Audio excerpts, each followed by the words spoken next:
to this year's play. We've been waiting for this moment because if there's one class that we cannot have online is theater, and for the last 2 years we couldn't do anything. So I hope you will enjoy our show, and I have one request. Please turn off your phones, and please do not use them during the play, because if you're taking pictures or recording, somebody behind you is getting distracted. So we're recording the play, we have pictures, so we're going to share after the show. Thank you, enjoy your show.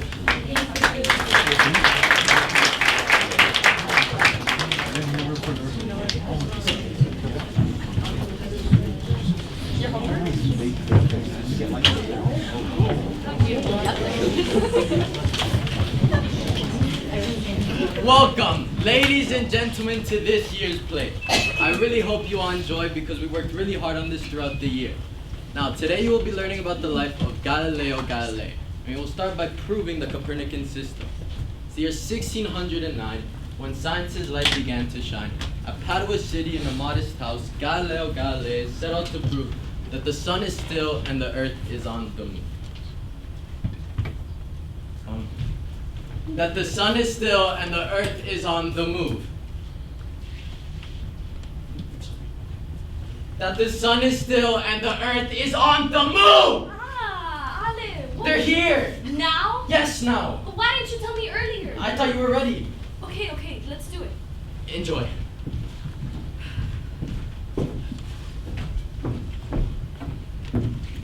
Put that milk on the table, and don't you shut any of those books. Mother says we must pay the milkman, or he'll start making a circle around our house, Mr. Galileo. Describing a circle, you mean, Andrea? Whichever you like. She says we must pay him, or he'll start describing a circle around our house, Mr. Galileo. And when Mr. Gaglioni the bandit comes straight for us, what sort of distance between 2 points do you think he's going to pick? The shortest. Right. I've got something for you. Look behind the star charts.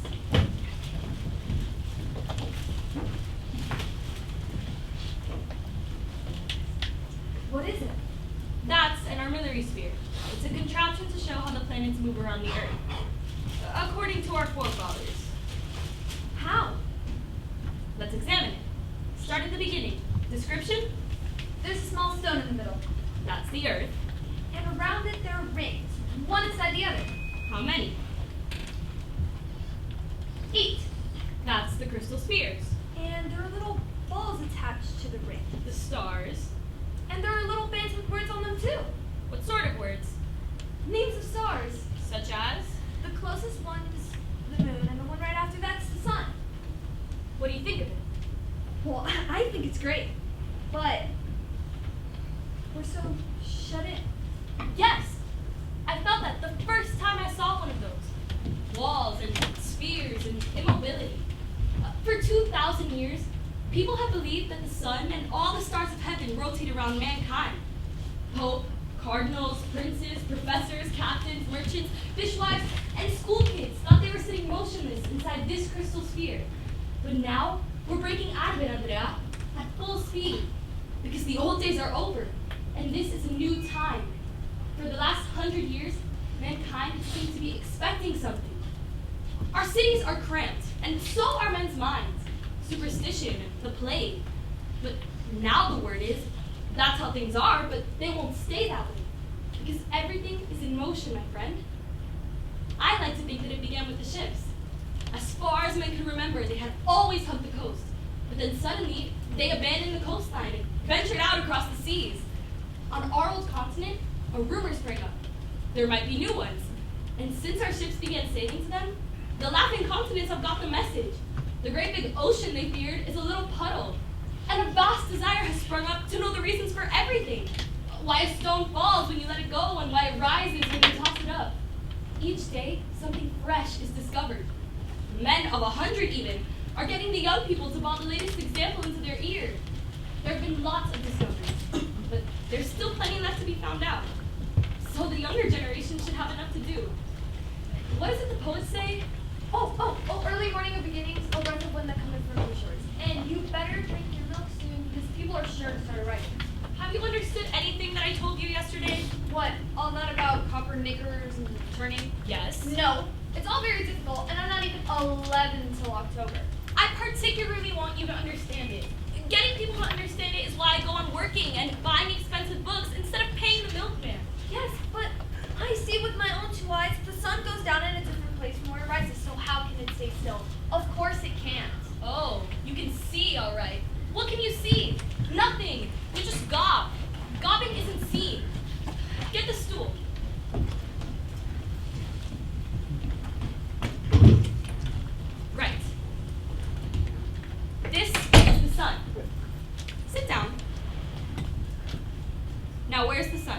the right or to the left of you?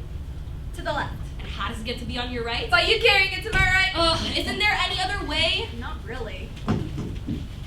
Now where's the sun? To my right. Did it move? No. So what did? Me. Wrong! You idiot! The chair! But me with it. Of course! The chair is the earth and you're sitting in it! Mr. Galileo! Just what do you think you're up to with my child? Teaching her to see, Mrs. Sarti. Oh, what? By spinning her around in a stool? Lay off, Mom. You don't understand. Don't I? And you do! Is that it?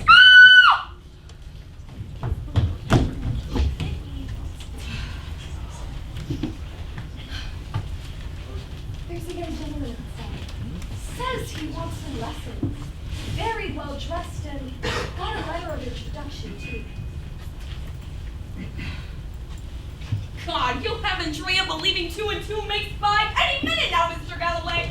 As if she didn't already muddle up everything you tell her. Only last night she was arguing how the earth goes around the sun. She's got it into her head that some gentleman called Copernicus figured that one out. Did Copernicus work that one out, Mr. Galileo? You tell her. You surely can't tell her such stories. Making her trot it all out at school so that the priests have to come and see me because she keeps on coming up with blasphemies. You should be ashamed of yourself, Mr. Galileo. In consequence of our researches, Mrs. Sarti, and as a result of intensive argument, Andrea and I have made discoveries which we can no longer hold back from the world. This is a new time. A time it's a pleasure to live in. Well, let's hope your new time will allow us to pay the milkman. And just do me a favor and don't send this man away. I'm thinking of the milk bill. At least let me finish my milk. So you did understand something I told you yesterday. I only told her to wake her up a bit, but all you did with me in that chair was turning it like this, not like this, or I'd fallen off. And so why didn't you turn me like this? Because it would have proven that I'd fallen off. So there. Look, I proved to Yes, you. but last night I realized that if the earth turned like this, I'd be hanging head downwards every night. Right. This is the earth. Mr. Galileo, stop taking that sort of example. They always work. Very well. Examples always work if you're clever. Only I can't spin around my mother in a chair like you do me. So it's a rotten example, really. And say the apple is the earth, like you said. Nothing else follows. You just don't want to know. All right then, show me. Right. This is the earth, and this is you, standing on it. Now the earth is turning. And now I'm hanging head downwards. What do you mean? Look carefully. Where's your head? There, underneath. Really? Isn't it in precisely the same position? Aren't your feet still underneath? What's up is still up, and what's down is still down. And that doesn't change just because the earth is turning. Then why don't I notice it's turning? Because you're turning with it. You, the air above you, and everything else on this ball. Then why does it look like the sun's moving? Right. You see the earth below you. And that doesn't change. It's always underneath you, and so far as you're concerned, it doesn't move. But then, look what's above. At present, the lamp is above your head, but once I've turned the apple, now what's above it? The stool. And where's the lamp? Below. Ha! That's great. That'll give her something to think about.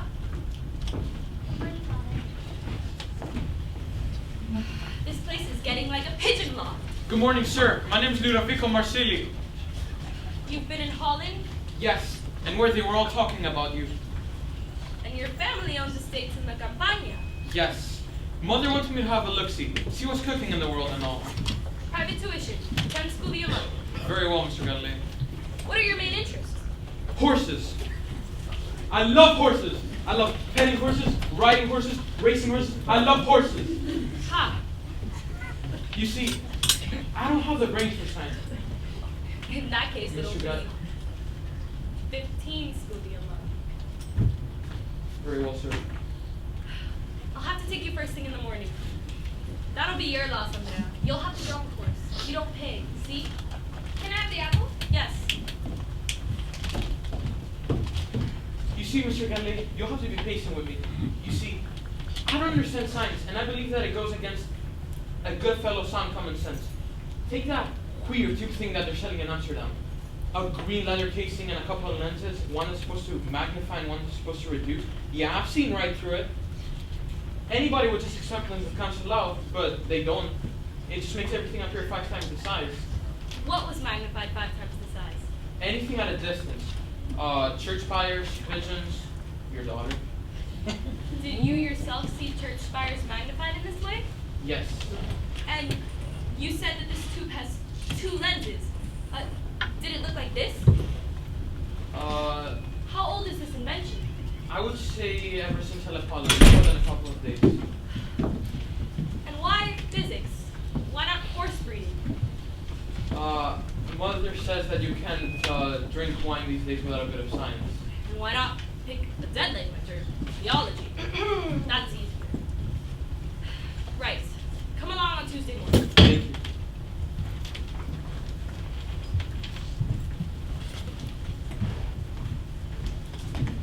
Don't give me that look. I accepted him. Only because I caught your eye in time. The procreator of the university is out there. Let him in. He actually matters. There could be 500 scudi in this. I wouldn't even have to bother with pupils.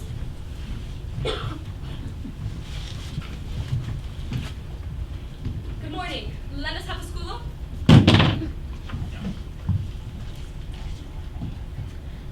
Thank you. Sarti, send Andrea to the spectacle makers. Tell her to get 2 lenses. This is the prescription. I've come in connection to your application for a rise in salary to 1,000 scudi. I regret to inform you that I cannot recommend this to the university. Mathematics, so to speak, is an unproductive art. It's not as useful as philosophy or theology. But, my dear fellow, I can't manage on 500 scudi. Mr. Galileo, given your outstanding reputation, I'm sure you can find private pupils to teach. Haven't you got private pupils? Too many, sir. I teach, and what am I supposed to learn? God help us, I'm not half as sharp as those gentlemen in the philosophy department.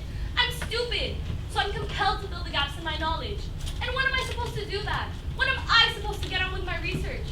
Sir, my branch of knowledge is still a bit to know. The greatest problems still find us with nothing but hypotheses to go on. Yet we keep asking ourselves for proofs. And how am I to provide them if I can only maintain my home by having to take any idiot who can afford it and did it into him that parallel lines meet at infinity? Mr. Galileo, even if our republic pays less well than certain princes, it does guarantee freedom of research. In Padua, we even admit Protestants into our lectures and give them doctor's degrees. Your gentleman handed Giordano Bruno over to the Inquisition for propagating the ideas of Copernicus. Not because he was propagating the ideas of Copernicus, which were wrong anyway. He wasn't a Venetian citizen. He had no right here. Your protection of freedom of thought is pretty good business, isn't it? By showing how everywhere else the Inquisition prevails and burns people, you get good teachers cheap for this place. But you make up for your attitude to the Inquisition by paying lower salaries than anyone. What use is it to have limitless time to research in if any ignorant monk just come in here and take it all away? Well, what's the good of free research without free time to research it? Perhaps you can show this paper on falling bodies to the gentleman at the Signoria and ask them if it isn't worth a few extra scudi? It's worth infinitely more than that.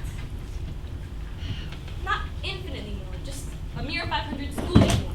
What's worth scudi brings in scudi. When you're selling knowledge, you can't ask for more than someone's going to make of it. Well, perhaps you've given me something to think about. Maybe I can give you something of the kind that you want. Something like this? This could work. This is it. Mr. Galileo, we realize you're a great man, a great but very dissatisfied man, if I say. Yes, I'm dissatisfied. And that's what you'd be paying me for if you had any brains. I'm dissatisfied with myself, and instead you force me to be dissatisfied with you. I'm 46 years old, and I haven't achieved anything that I'm satisfied with. I mustn't interrupt you any longer. Thank you.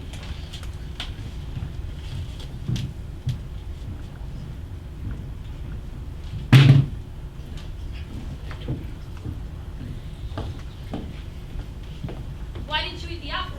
I needed to the return. Andrea, you shouldn't go around telling people about our ideas. Why not?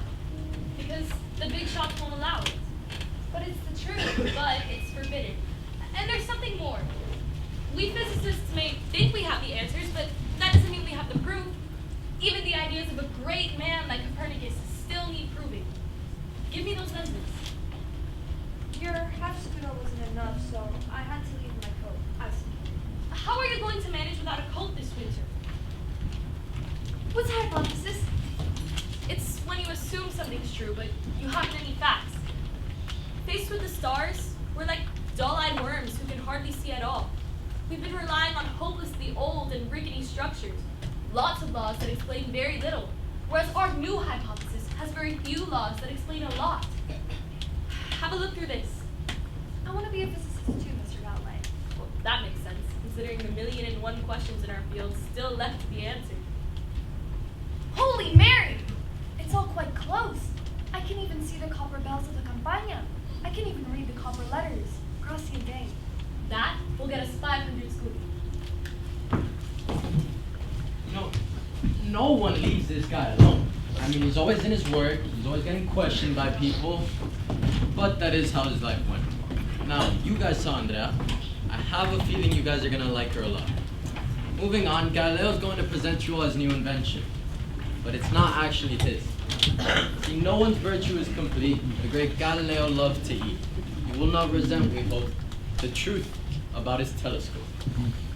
Your Excellency, August Signoria, in my capacity as a mathematics teacher at your university in Padua, and director of your great arsenal here in Venice, I have always believed in my job, not merely to fulfill my exalted task as a teacher, but to provide inventions that are useful to the Venetian Republic. Today, it is with deep joy that I find myself able to hand over to you my newest invention, namely my telescope, fabricated in your world-famous great arsenal, on the loftiest Christian and scientific principles, a product of 17 years of research by your humble servant. Waste of time. You'll be able to pay the first room, right? Yes, they'll make money off of this. Your Excellency, August Signoria, today a world-famous scholar is offering you and only you this highly marketable tube for you to manufacture and just use how you please. I'm not sure how much longer I can stick this service. They're treating it like it's some lucrative plaything, but it's not. Just last night, I turned it on the moon. What did you see? The moon doesn't generate its own light. What? I don't believe that. Oh, I can make out the fortifications of Santa Rosita, Mr. Galileo. Having dinner on that boat, fried fish makes me feel peckish. I'm telling you, astronomy has stagnated for the last 1,000 years because mankind didn't have a telescope. Mr. Galileo, They want you. I'm gonna have to start telling my women they cannot bathe on the roof any longer. Know what the Milky Way consists of? I do.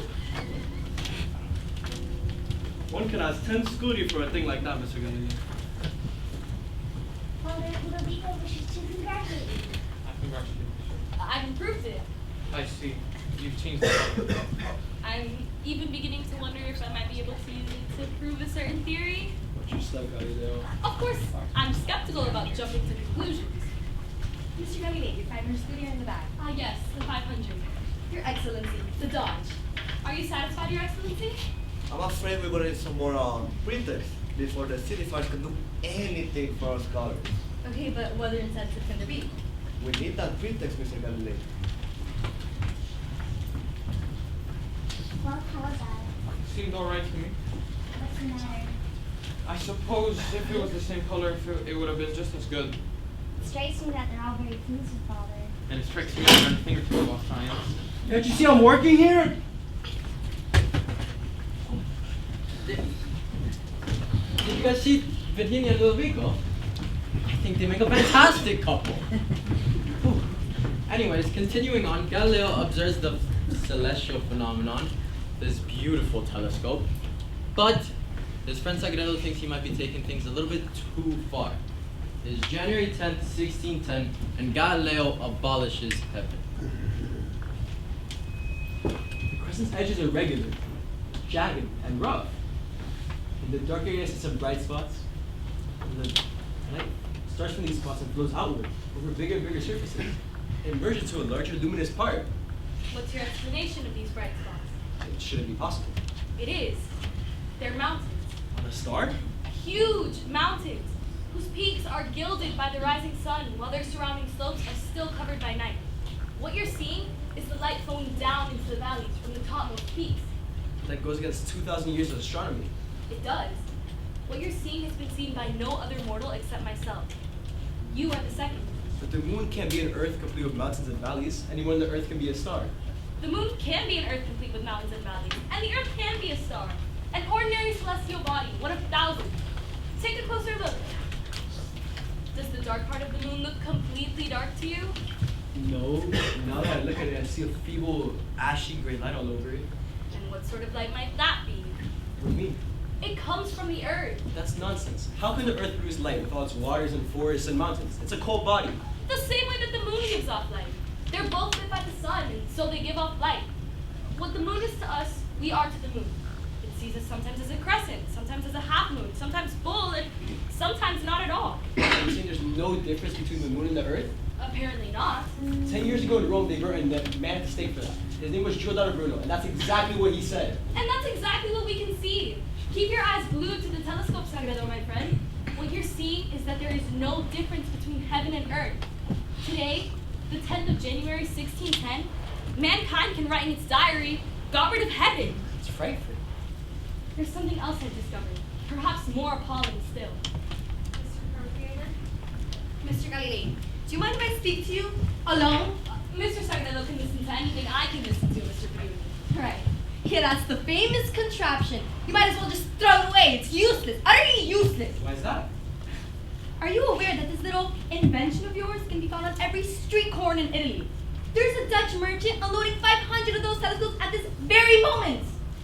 Really? These gentlemen come in to look through that telescope. They go out and they see it everywhere they look. Not so fast, Beauty. Sea passages are still long and hazardous. We need a clock in the sky we can rely on. A guide to navigation, right? Well, I have reason to believe that the telescope allows us to make clear sightings of certain stars, which make extremely predictable motions. New star charts could save our shipping several million scudi, Beauty. You know what? Don't even bother. In return for my help, you make me look like a laughing stock. But it's okay. You've got your 500 scudi, but I am an honorable man, and this world turns my stomach.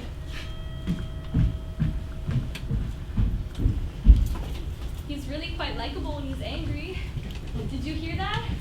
A world without business turns his stomach. Did you know about these Dutch instruments? Of course, by hearsay. But the one I built those gentlemen in the Signoria was twice as good.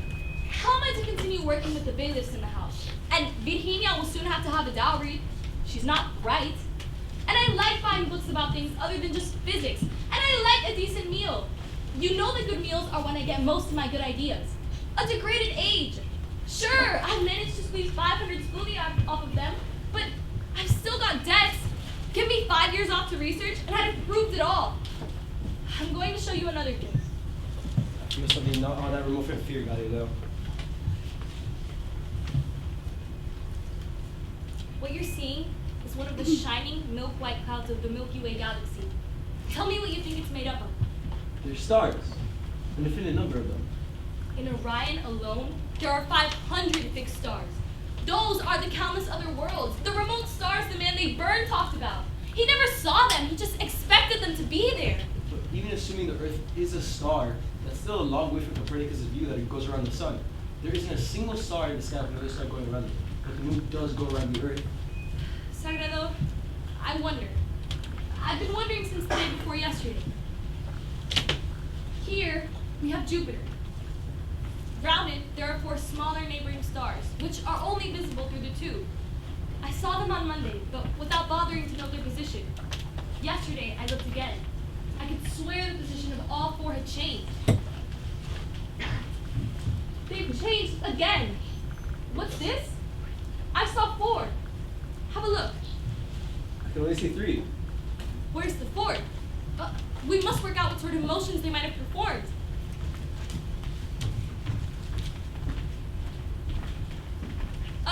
This could take a while. Lights?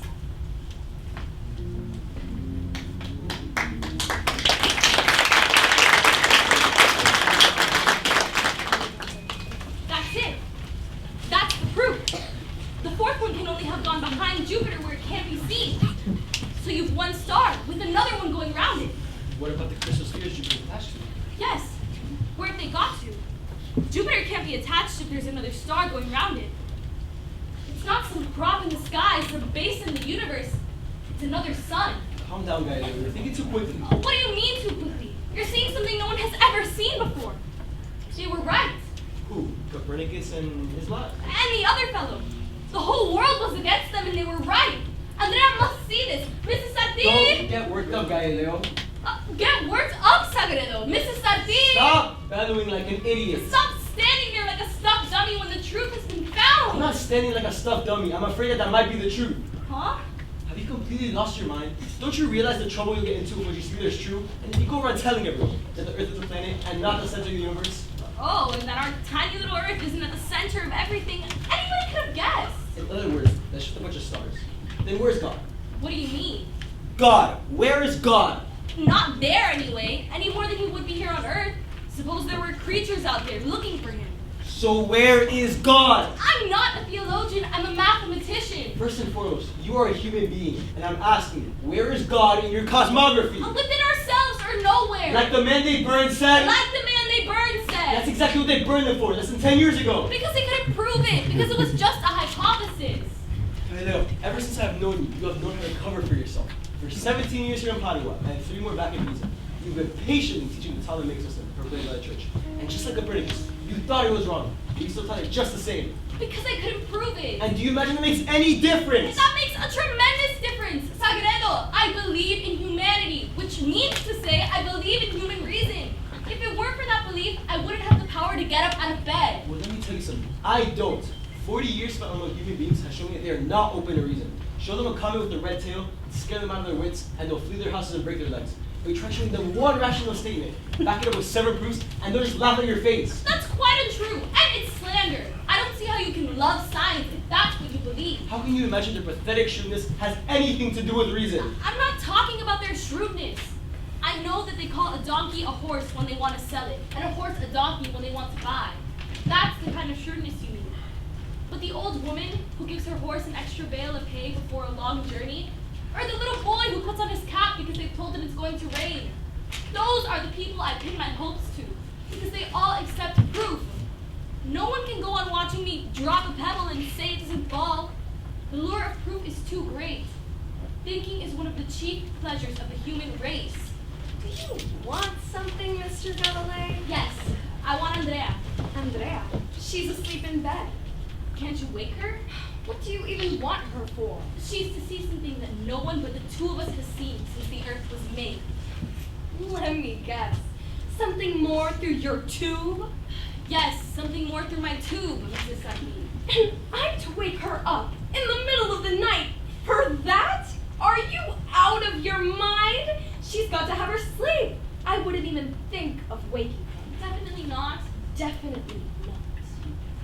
Well, then perhaps you can help us. A question has arisen, which we can't agree on. Perhaps because the 2 of us have read too many books. It's something to do with the heavens. It's about the stars. This is it. Are we to take it that the greater goes around the smaller, or that the smaller goes around the greater? Mr. Galileo, I never know where I stand with you. Is that a serious question, or are you pulling my leg again? Serious question! Well, then I'll give you a quick answer. Do I serve your dinner, or do you serve mine? You served mine. And yesterday it was burnt. And why was it burnt? Because I had to fetch you your shoes in the middle of my cooking. Didn't I fetch you your shoes? I suppose so. Well, then you see, you're the one who has studied and is able to pay. I see. I see there's no problem. Thank you, Mrs. Sarti. Idiot! Don't tell me that people like that can't grasp the truth. They practically grab at it. Good morning, Father. Virginia, what are you doing up at this hour? I'm going midnight mass with Ludovico. What sort of night was it, Father? Clear. Can I have a look? What for? It's not a toy. No, Father. The tube is a flop anyhow, as everyone will soon be telling you. You can buy it on any street corner in Italy for 3 scudi, and the Dutch invented it ages ago. Yes, but hasn't it helped you see anything fresh in the sky? Nothing in your line, just a few dim spots around a large planet. I'll have to do something to draw attention to them. Perhaps I'll christen them the Medicean stars, after the Grand Duke of Florence.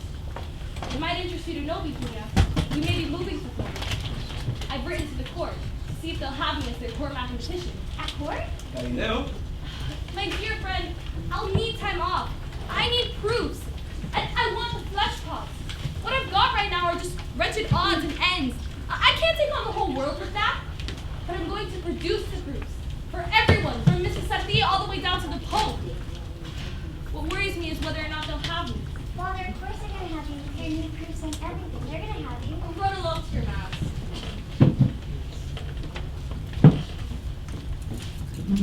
Would you read this for me? I'm not used to writing to important people. I'm not sure if it's well expressed. My most ardent desire is to grow closer to you. The rising sun that will illuminate this age. The grand Duke of Florence and mine. I see. You think I'm being too submissive. Well, I don't think I'm being submissive enough. A reticent letter is fine for someone whose distinction is to have proved Aristotle correct, but not for me. A man like me can only get a decent job by crawling around on his belly. And you know what I think about people whose brains aren't sufficient enough to fill their stomachs. Please don't go to Florence, Galileo. Why not? Because it's run by monks. The Florentine court includes eminent scholars. Flunkies. Then I'll grab them by the scruff of the neck and I'll make them look through the telescope. Galileo, you're going down a dangerous road. It is a disastrous night when mankind sees the truth, and a delusive hour when it believes in human reason. You think the Pope is going to hear the truth when you tell him he's wrong? And not just that he's wrong, you think he's going to just grab his diary and write January 10th, 1610, Garden of Heaven? You may be a skeptic in science, but you're childishly credulous as soon as anything seems likely to help you to pursue it. You don't believe in Aristotle, but you believe in the 9-year-old Grand Duke of Florence? I'm fond of science, Galileo, but I'm fonder of you. Don't go to Florence. If they shall have me, I'll go.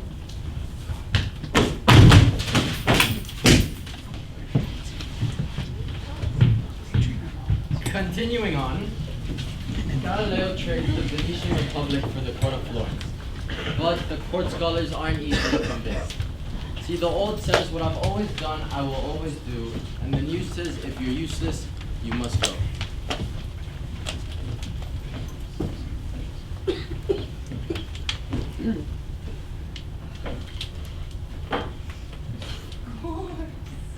Of course he leaves his house like this.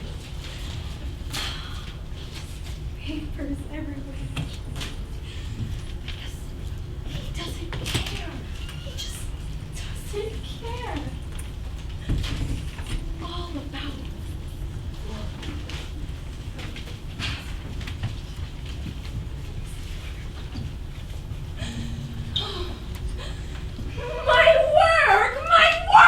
my stupid work! Wow! There has been nothing but bowing and scraping ever since we've arrived safe and sound in this marvelous Florence. The whole city flies past the tube with me mopping the floor after them. If there was anything to these discoveries, the clergy would be the first to know.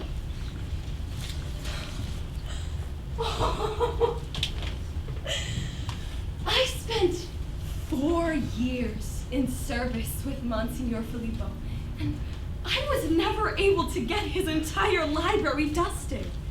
Leather-bound books up to the ceiling, and no slim volumes of poetry either.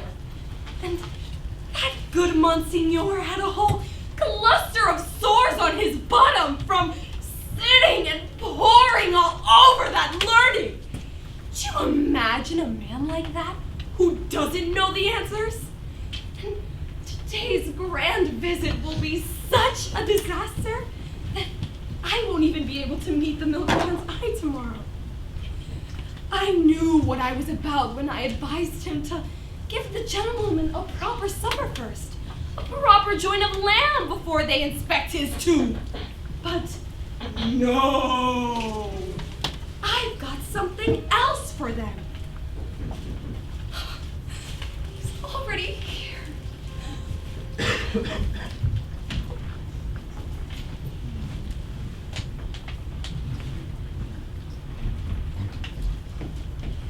want to see that too. Perhaps Your Highness will possess himself, at least until Mr. Galileo and the other university gentlemen have arrived. But they don't believe in the tube, not for one moment. So where is it? It's right over there, in the study. Have we got to go over there? I want to commit all His Highness's tutor has not been indisposed. The young gentleman will be all right. My own daughter's over there. Good evening. This place is getting like a pigeon loft. Plenty of visitors.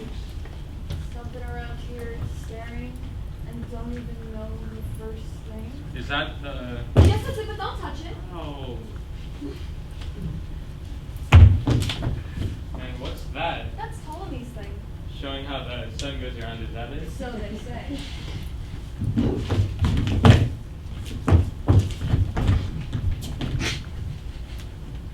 Oh, hi, Mr. Galileo.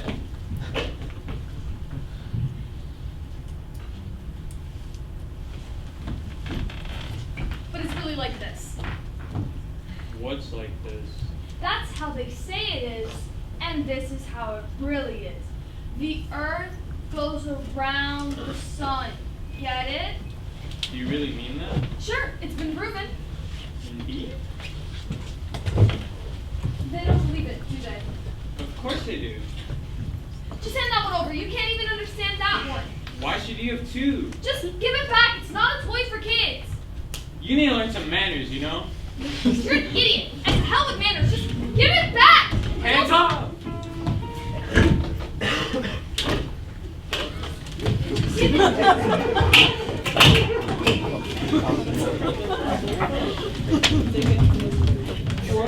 Ow!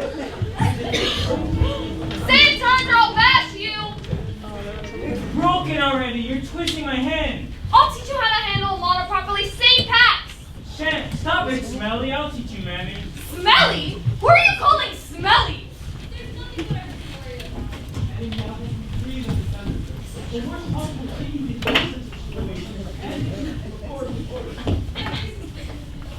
to worry about. There's nothing whatever to worry about. Your Highness, I'm pleased to introduce the gentlemen of your university to these new discoveries in your presence. As I'm sure your Highness no doubt realizes, we astronomers have encountered many difficulties in our calculations. Perhaps because we're relying on a very old and ancient system which is in line with our philosophies, but not, alas, with the facts. Some stars perform motions which the Ptolemaic system just cannot explain. Such motions, it seems to me, can be observed by 4 small neighboring stars around the planet Jupiter. Would you men care to start by observing these small neighboring stars? The Medicean stars? Sit here. No, thank you. Instead, I feel that we could possibly have a disputation, with subject being against such planets exist. A formal dispute. I was thinking you gentlemen could just look through the telescope and convince yourselves. Here, please. Of course, but I take you're familiar with the opinions of the ancients? That there can be no stars which turn around centers other than the Earth, nor any which lack support in the sky? I am. Moreover, in all humility, of course, I feel it's quite important to pose the philosophical question, are such stars even necessary? Aristoteli divini universe. Gentlemen, shouldn't we go on using the vernacular? My colleague Pellerzoni doesn't understand Latin. Does it matter if he understands us or not? Yes. I'm so sorry. I thought he was only your lens grinder. Mr. Pellerzoni is a lens grinder and a scholar. Thank you very much. If Mr. Pellerzoni insists. I insist. The argument will be less brilliant, but it's your home. In the universe of the divine Aristotle, with celestial bodies, such as galaxies, solar systems, planets, even moons, all add up to the edifice of such exquisite proportions, and we should think twice before disrupting their harmony. Perhaps your Highness can have a look at his impossible and unnecessary stars through this here telescope. Well, one might be tempted to answer that if your tube shows something which cannot be there, it just can't be an entirely reliable tube, wouldn't you say? What do you mean by that? Perhaps it's rather more appropriate, Mr. Galileo, if you were to name your reasons for assuming that there can be free-floating bodies moving about in the highest spheres of the unalterable heavens. Your reasons, Mr. Galileo, your reasons. My reasons? When a glance at the stars themselves and a look at my notes will prove that this phenomenon is evident? Sir, your disputation is becoming absurd. If one could be certain of not overexciting you, one would tell you that what is in your tube and what is in the skies is not the same thing. I couldn't be more courteously put. Mr. Galileo, they think we painted the Venetian stars on my lens. Are you saying I'm a fraud? Oh, what? We would never burn of His Highness's presence, of course. No.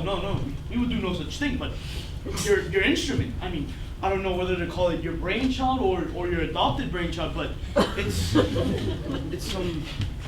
it's most ingeniously made. There's no doubt. And we are utterly convinced, Mr. Galileo, that neither you nor anybody else can bestow the illustrious name of our ruling family on stars whose existence is not above all doubt. Something the matter with my stars? There's nothing the matter with your stars, Your Highness. It's that these men here are wondering if they are truly there.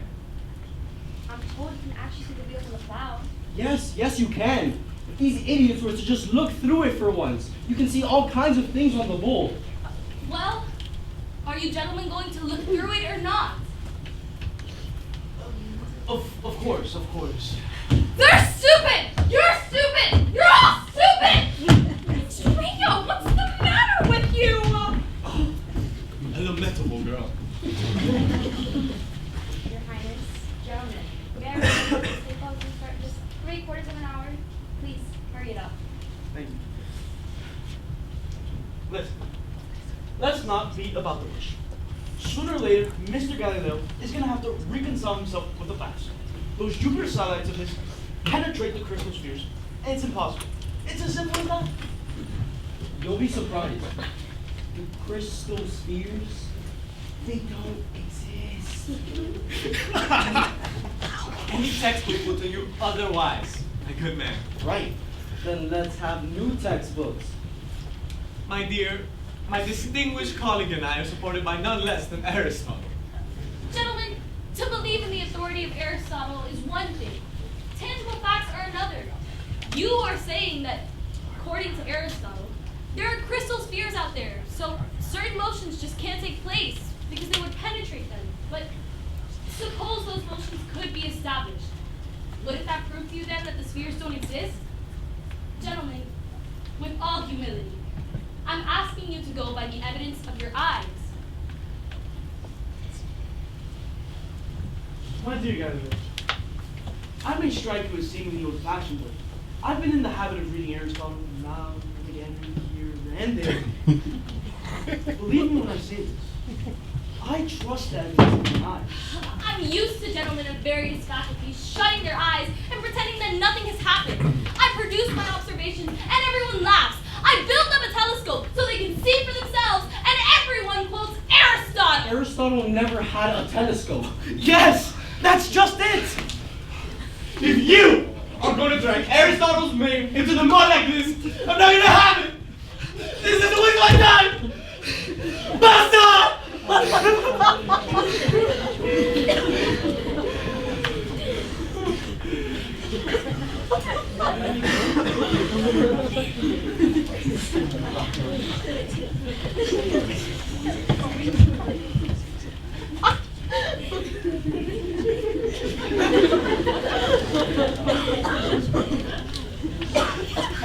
Truth is the word of the times, gentlemen, not of authority. Why try to be more clever when we can be just a little bit less stupid?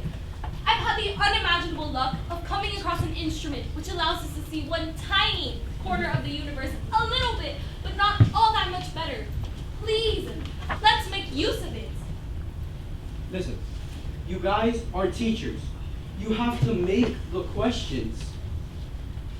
Could you please tell your lens grinder not to interrupt our scholarly discussions?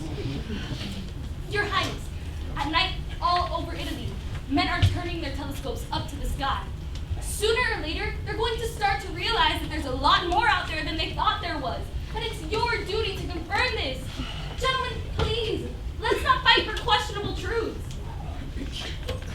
But you can do this anyway. My work in your great arsenal has brought me into connection with working men who have different approaches. Most of them rely on their five senses, without all that much worry as to where the truth is leading them to. Much like our mariners, I'm starting to worry that the only place we can find that supreme curiosity from classical Greece is by going down to the docks. I have no doubt that Mr. Galileo will find admirers at the docks. Essentially instructive conversation is more trying to prolong. A biscuit, Your Highness?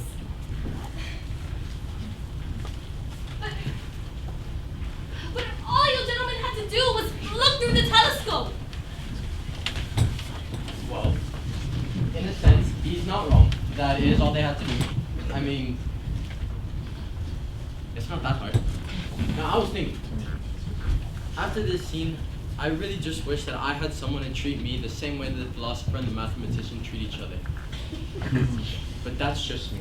Now, as for Galileo, no one is going to stop him from continuing his research. And as a matter of fact, nothing will. Not even the plague. Galileo, the convent's been shut. Virginia's been sent straight home. Has something happened? There's 5 cases of the plague. 3 people have already died, and 2 are dying in the hospital. Just like them, keeping everything hushed up until the last minute. God alive, I'll pack. Pack nothing. Get Virginia and Andrea. I'll get my notes. Virginia, Andrea, come quick. Excuse me. Excuse me. I have a message to convey from His Highness. Due to the spread of the disease, His Highness has left for the city of Bologna. However, he insisted that Mr. Galileo, as well as the rest of you, had a chance to get to safety. The carriage will be outside your door in 2 minutes. Make haste. Andrea, quickly, go outside and board the carriage as soon as it arrives. What for? If you don't tell me why, I shan't go. It's the plague, my child!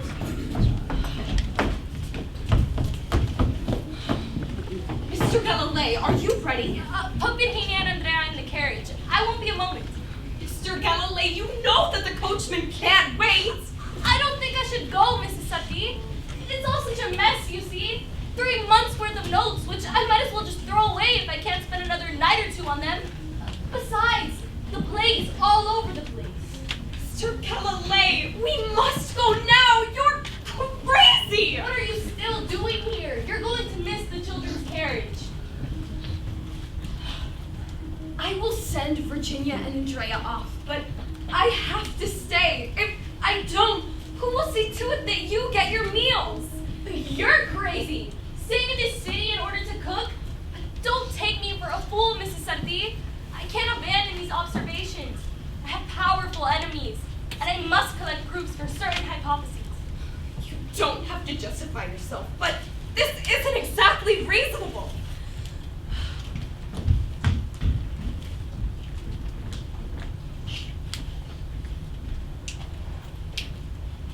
Hit the lights. I'm trying to sleep here.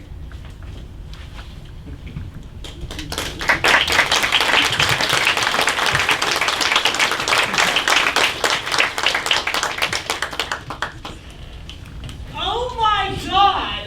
Is that going to move the Galileo now? Are you thinking what I'm thinking?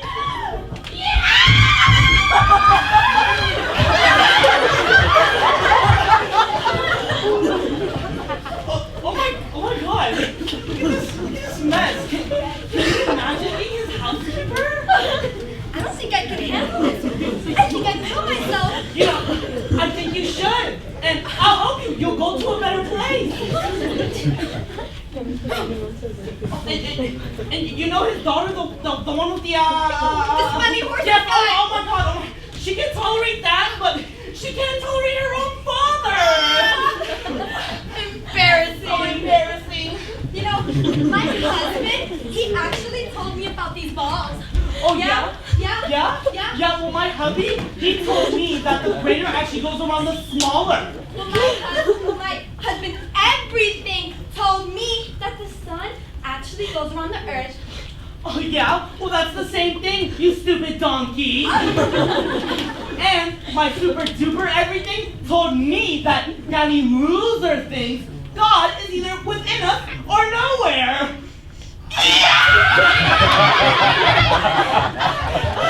That's heretic. Everybody knows that God is everywhere. Oh, and you know what? My everything that I'd actually die for. Wait. You would die for him?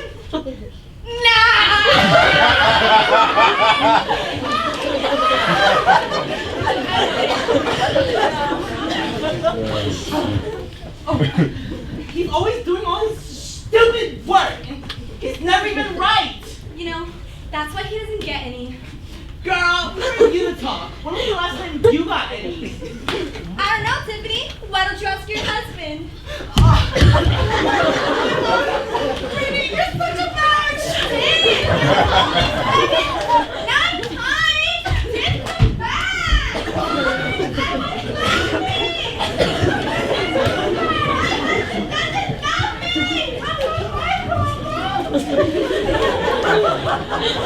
Hold on, stop laughing. Galileo, how do you come up with that? And also, they can have some sympathy for the poor guy.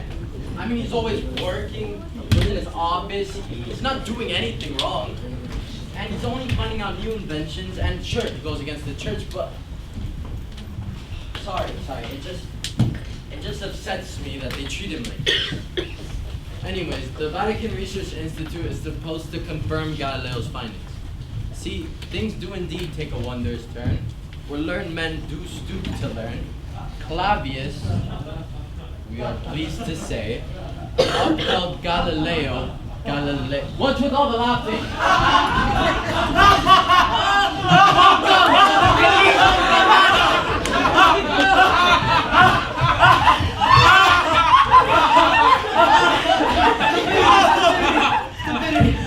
I would like to hear a proposition that people won't believe. For example, that you have an incurable aversion to meals, most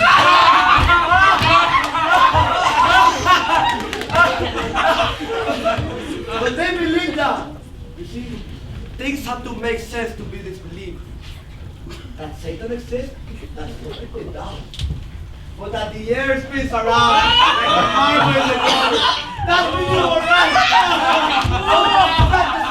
Oh, they are spinning around too fast. Oh, I'm getting giddy. Oh, we all love you, Professor. The old girl's on the bottle again. Stop, we're skidding up! Venus is askew. I can only see half of her backside. Help! As long as we are floating to the moon, it turns out terribly sharp peaks. And don't look down! I'm losing my faith! Oh, that's impossible. Nobody's so bad as in the Collegium Romano. What's all this meant to lead to? I understand Clavius' attitude. Are we to take as gospel everything that's been put forward in the past 50 years?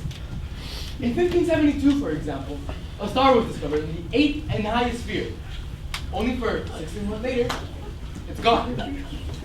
Are we to question the immutability and eternity of the heavens? Give them half a chance and they'll smash up our whole starry sky. Yes, what are we coming to? 5 years later, Tycho Brahe in Denmark established the course of a comet. It encountered no obstacles, and there is no deflection of its light. Does this mean that we must doubt the existence of the spheres? That's out of the question. As Italy's and the church's greatest astronomer, how could Christopher Clavius stoop to examine such a proposition? Outrageous. Well, I mean, he's examining though. He's looking through that diabolical tube right now. Christmas obsta. This all started when we began reckoning things, such as the length of the solar year and the dates of solar and lunar eclipses, all according to the tables of that heretic. Exactly. Now let me ask one thing. Would you prefer an eclipse happen on the moon 3 days later than the calendar states, or to have no eternal salvation at all? What do the scriptures say? What do they say? Sun, stand still on foul moon in the valley of Avalon. Well, how can the sun stand still if it doesn't move at all? So justify this.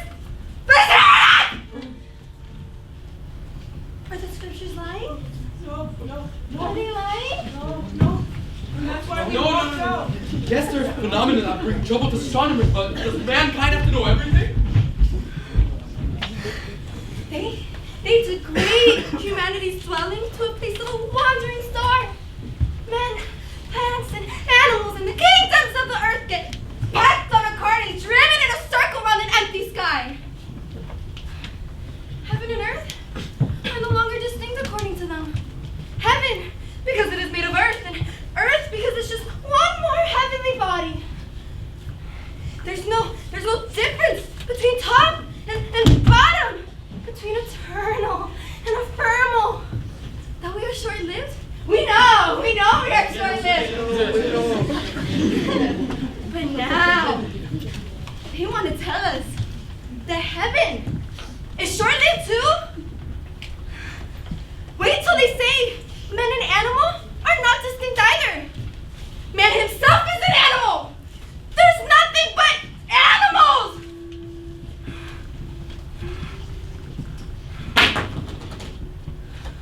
You let something drop, Mr. Galileo. Rise, Monsignor. I let it rise. Ireland fellow. They still in there?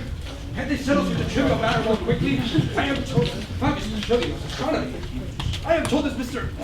Galileo moves mankind away from the center of the universe and dumps us somewhere on the edge. Clearly, this makes him an enemy of the human race. We must treat him as such. Mankind is the crown of creation, as every child knows, God's highest and dearest creature.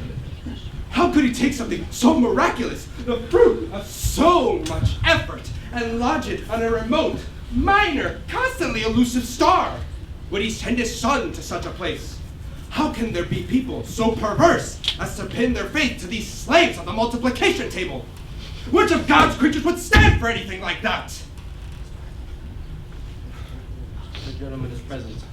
Ah, it's you, is it? You know, my eyesight is not what it once was. God forbid, but I can still see just one thing, that you bear a remarkable likeness to, what's his name? Giordano Bruno. Ah, Giordano Bruno, you know, the man we burned. Eminence, please do not overstrain yourself. The doctor's a fool. You seek to debase the earth, even though you live on it and derive everything from it. You are fouling your own nest. But I, for one, am not going to stand for that. I am not just any old creature on any insignificant star, briefly circling in no particular place. I am walking with a firm step on a fixed earth. It is motionless. It is at the center. I am at the center, and the eye of the Creator falls upon me and me alone. Round about me, attached to 8 crystal spheres, revolve the fixed stars and the mighty sun which has been created to light my surroundings. In this way, everything comes visibly and incontrovertibly to depend upon me, mankind, God's great effort, the creature on whom it all centers, made in his own image, indestructible and...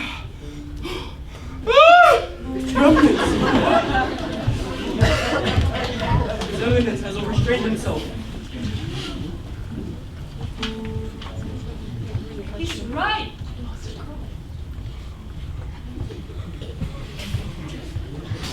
What's that? Have they reached a conclusion? I don't know, Your Eminence. He must be taken home.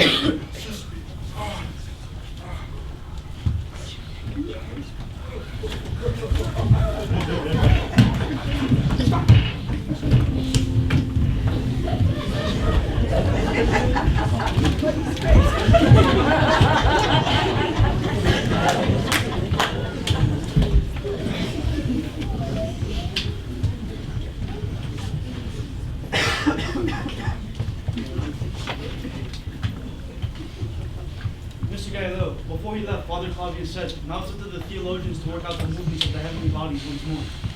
You've won. It has won. Not me. Reason has won. Well, as a result, the Inquisition has decided to put Copernicus' teachings to a side. Now, as for Galileo, he's been invited to a party in Rome. See, when Galileo was in Rome, a cardinal asked him to his home. He wined and dined him as his guest, but he only made one small request.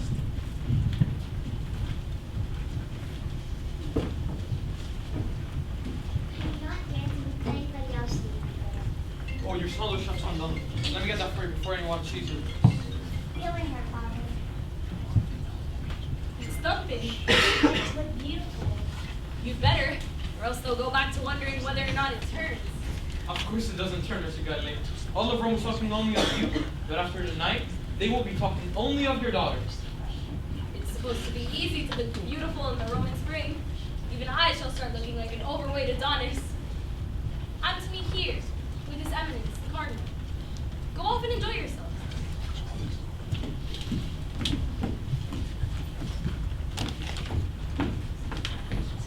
How can you go on playing old-style chess? Cramped. Cramped.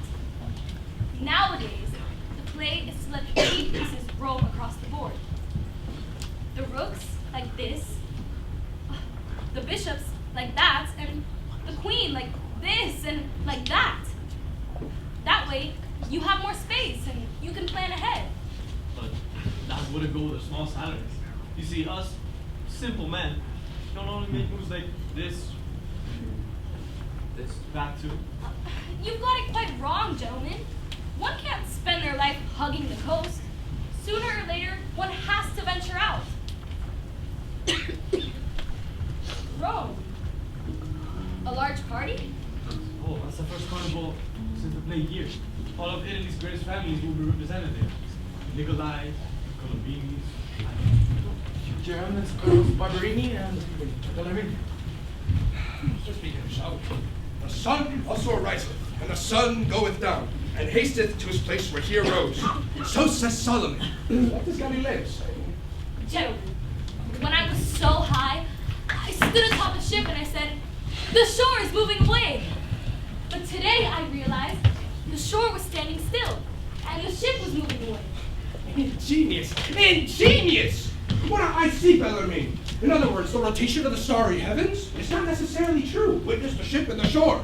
But what is true, for example, the rotation of the earth, cannot be perceived. Ingenious! But these moons of Jupiter are a tough nut for our astronomers to crack. Unfortunately, I once studied some astronomy myself, Bellarmine. It sticks to you just like the itch. We must move with the times, Barberini. If there are new star charts based on a new hypothesis that can help our mariners to navigate, then we must make use of them. We can only disapprove of such doctrines that go against our scriptures. The scriptures. He who withholdeth corn, the people shall curse him. Proverbs of Solomon. A prudent man concealeth knowledge. Proverbs of Solomon. Where are no oxen, the crib is clean, but much is increaseth by the strength of the ox. He that ruleth the spirit is greater than he that taketh the city. Ah, but a broken spirit drieth the bone. Doth not wisdom cry? Can one go upon hot coals and his feet not be burned? Welcome to Rome, Galileo, my friend. No torches. 2 little boys, so runs the legend, were given milk and shelter by a she-wolf. Since that time, all of her children have had to pay for their milk. The she-wolf makes up for it, providing every kind of pleasure, earthly and heavenly, ranging from conversations with my friend Bellarmine to 3 or 4 ladies of international repute. Please, allow me to point them out to you. No. You'd rather have a serious political discussion. Right. Are you certain, Galileo, my friend, that you astronomers aren't merely set out to make astronomy simpler for yourselves? You think in circles and ellipses and constant velocities, simple motions such as are adapted to your brains. Suppose it had pleased God to make his stars move like this? What would that do to your calculations? Your Eminence, if God had made it so that the stars move like this, he'd have made our brains like this, so as to perceive those motions as the simplest. I believe in men's reason. I think men's reason is not up to the job. Silence! He's too polite to go on and say he thinks mine is not up to the job! Men's reason, my friend, does not take us very far. All around us, we see nothing but crookedness, crime, weakness. Where is the truth? I believe in men's reason. Gentlemen, you need to take this down. It's a scientific discussion among friends. Think for a second how much thought and effort it cost the creators of the church to put some sense into this appalling world of ours. Think of the brutality of the landowners in the Campania, how their half-naked servants flogged off to work, and then to pity those poor people to kiss their feet in return. Horrifying. As I was driving here, We have shifted the responsibility for such occurrences that we don't understand to a higher being, and argue that it contributes to the fulfillment of a certain intention. Of course, this does not satisfy everybody. But now you come along and argue that this higher being is not aware of how our stars move, whereas you yourself are. This is sensible. Gentlemen, I'm a faithful son of the church. He's a terrible man! He cheerfully sets out to convict God of the most elementary errors in astronomy. I suppose God hadn't gone far enough in his studies before he wrote the Bible. Is that it? Don't you think, dear fellow? Don't you think the Creator had a better idea of what he was making than those he created? Your Eminence, if mankind can make mistakes about the stars, surely they can make mistakes about the Bible too. Isn't interpreting the Bible the job of the theologians? What did you say? You have no answer to that. Did you get that? Yes, of course. Mr. Galileo, tonight the Holy Office decided that the doctrine of Copernicus, according to which the sun is motionless and at the center of the universe, while the earth moves and is not at the center of the universe, is foolish, absurd, heretical, and contrary to our faith. You must abandon this view immediately. What? No, Adrian, say your line again. You must abandon this view immediately. What? No. Galileo would never just stand here and abandon his view immediately. What are you talking about? No. What does this mean? No, I know the line. I know the... Say it. I know my line, Ale, but I'm not gonna say it. Stop. What are you doing? Ale, I'm telling you, Galileo would never fall for Emily, this. close the curtains. Don't close the curtains. What the else are you doing right now? Ale, we can tell Galileo's story differently. No, we cannot. We can teach them the science. We can start a revolution. No, we can't. Lux, that's not how it happened. Stop talking. That is not how it happened.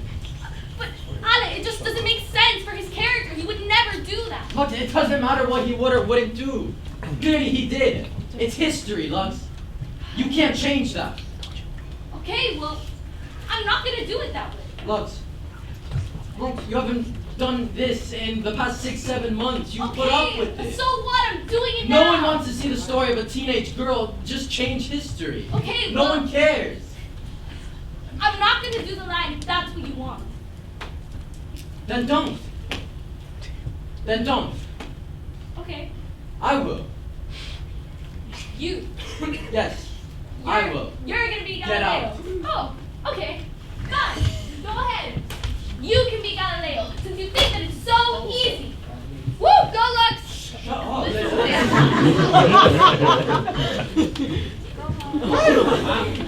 That's obscene. Shut up. I don't know, shouldn't you know, director? Useful.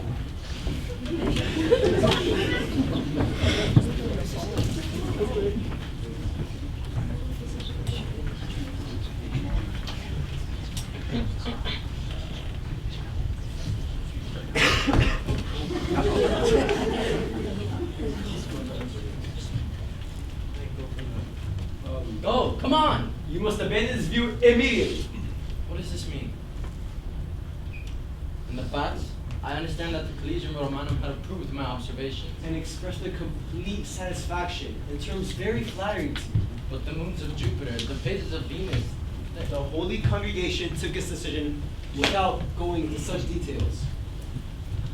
in other words, all further scientific research Is explicitly guaranteed, Mr. Galileo, in line with the Church's view that it's impossible for us to know, but legitimate for us to explore. Of course, you can continue to treat the doctrine in question mathematically as a hypothesis. Science is the rightful and much-loved daughter of the Church, Mr. Galileo. Why do I seriously believe you want to shake man's faith in the Church? What destroys faith is invoking it. Really? Everybody, look at this fool! What a freaking fool!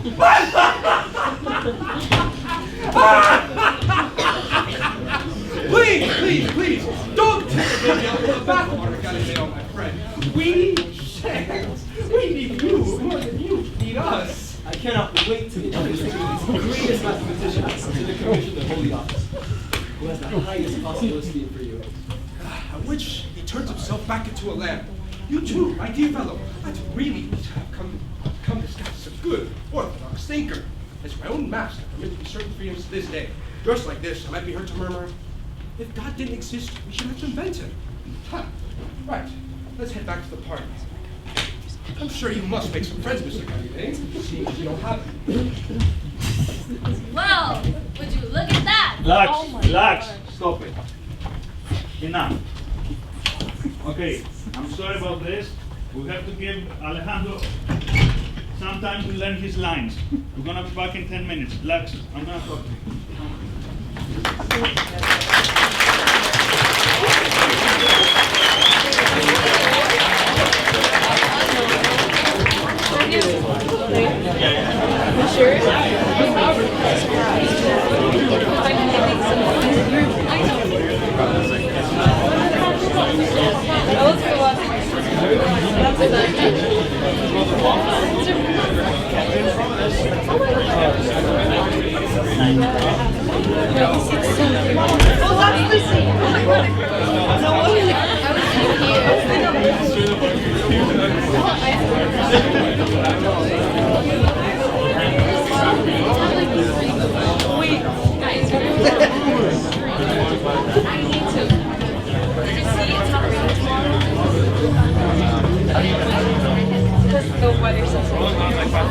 Wait, no, the weather happens.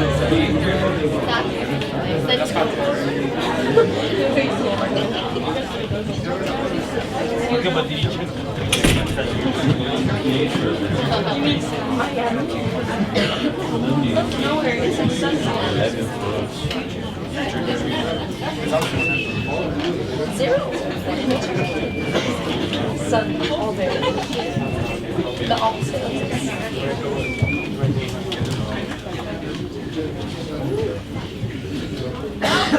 Would you look at that, everybody?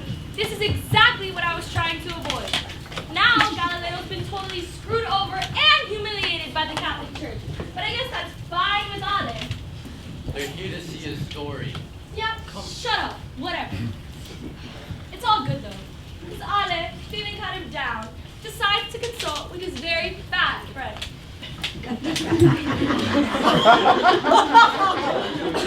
I am so sorry.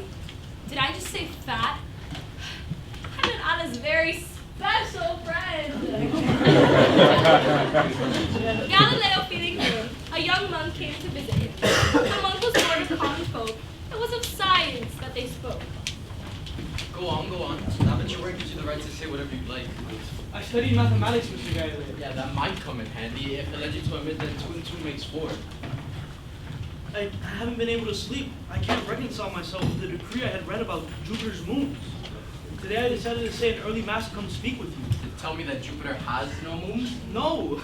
I've managed to see the wisdom of the decree. It's drawn me to the potential dangers for humanity in only unrestricted research. I decided to give up astronomy, and I decided to come tell you what motives can make even an astronomer stop pursuing such doctrine. I assure you, such motives are familiar to me. You have in mind certain exceptional powers at the church's disposal. Just call them instruments of torture. No, but I'm referring to other motives. Let me speak about myself. My parents were peasants in the Campania, and I grew up there. As I study the phases of Venus, I can visualize my parents sitting around the fire with my sister, eating their curded cheese. I see every detail on their worn-out little hands and spoons. But even their misfortunes imply a certain order. My father's back does not get bent all at once, but more and more each spring he spends in the olive groves. Just as the successive childbirths that have led to my mother being increasingly sexless follow well-defined intervals. They draw up the strength they need to carry their baskets sweating up the stony tracks, to bear children, and even to eat from the feeling of stability and necessity that comes from looking at the soil, the annual greening of the trees, and the little church, and the listening of Bible passages there every Sunday.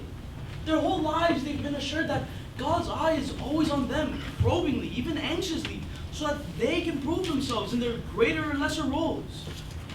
Can you imagine how my people would feel if I were to tell them that they happen to be on a small knob of stone twisting endlessly through the void around a second-rate star, just one among myriads? What would be the use of Holy Scriptures which is explained and justified it all? Their sweat, their patience, their hunger, and their submissiveness. And now it turns out to be full of errors? No. I can see their eyes wavering. I can see them letting their spoons drop. I can see how betrayed and deceived they will feel. So nobody's eye is on us, Jose. Have we to look out for ourselves, old, worn out, and uneducated as we are? The only one anybody has ever devised for us is this wretched earthly one, to be played out on a small rock, wholly dependent on others, with nothing revolving around it? What would be the use of such understanding of our poverty? Our hunger, it's no trial of strength, it's just not having anything. Effort, it's no virtue, it's just bending and carrying. Can you see now why reading to the holy congregation's decree, a noble motherly compassion, a vast goodness of soul? Goodness of soul. I mean, aren't you really saying that there's nothing for them? The wine has been drunk, their lips are parched, so they better kiss the cassock? I mean, why is there nothing for them? Why does order in this country mean the orderliness of a bare cupboard? Your Campania peasants are paying for the wars in which the representative of gentle Jesus is waging for in Germany and in Spain. Why does he make the earth the center of the universe? To make the sea of St. Peter the center of the earth? Yeah. That's what it's about. It's not about the planets. It's about the peasants of the Campania. Don't talk to me about the beauty given to phenomena of the patina of age. You know an oyster produces pearl by a dangerous disease which involves taking some foreign body, like a grain of sand, and wrapping it in a slimy ball. This process all but kills it. To hell with the pearl. Just give me the healthy oyster instead. At present, the virtues of exhaustion derive from exhausted fields, and I reject them. Am I supposed to tell you people lies? We have the highest of all motives for keeping our mouths shut.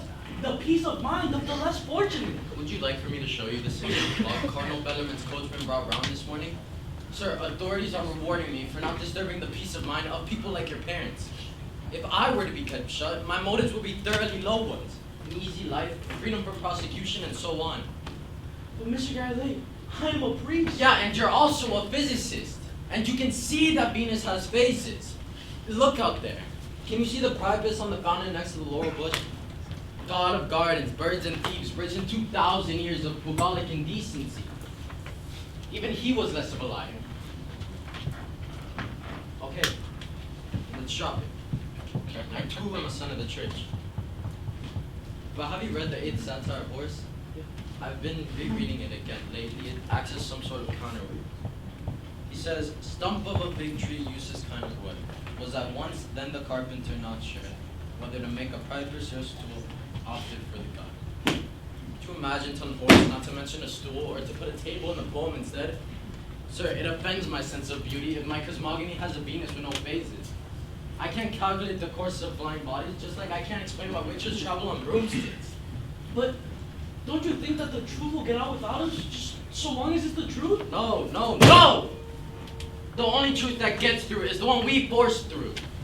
The victory of reason is the victory of people who are prepared to reason, and nothing else. God, your picture of the Campania peasants makes them look like the moths on their own huts. I can see your people's divine patience, but where's their divine anger? You're tired. Are you a physicist, my friend? Here you have the reasons when the ocean moves, ebbing, flowing, but you're not supposed to read it, you hear? You've already started. So you're a physicist then?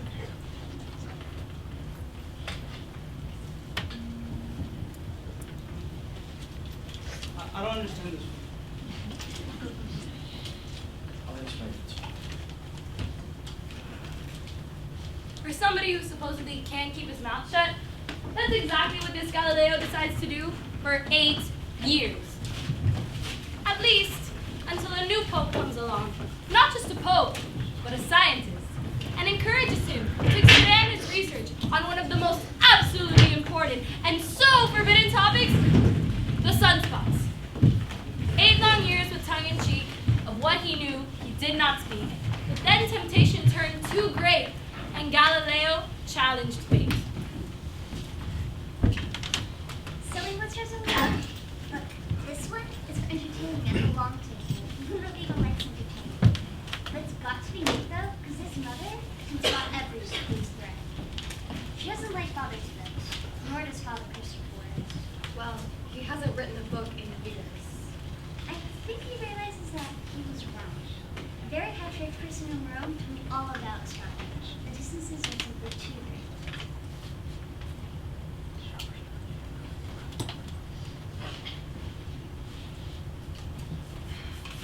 First 8 p.m. As before, floating bodies, ice, bucket of water, iron needle, and of course, Aristotle. Could you tell Mr. Galileo he's got to see me? He's condemning me in hurt. But he won't receive you. God will recompense you for only asking. I must speak to him. Father, What is it? Mr. Mucius. Mr. Galileo. What do you want? May I be allowed to explain those passages from my book that contain a condemnation about Copernicus' theories about the rotation of the Earth? I have done What research. do you want to explain? You are fully in line with the Holy Congregation's degree of 1616. You did, however, of course, study mathematics here, but that's no reason why we should need to hear you say that 2 and 2 makes 4. But Mr. Galileo. Don't talk to me about reasons. I didn't let the plague stop me from recording my observations. There are worse things than the plague, Mr. Galileo. Listen to me. Someone who doesn't know the truth is just thick-headed. But someone who does know it and calls it a lie is a crook. Now get out of my house. You're quite right.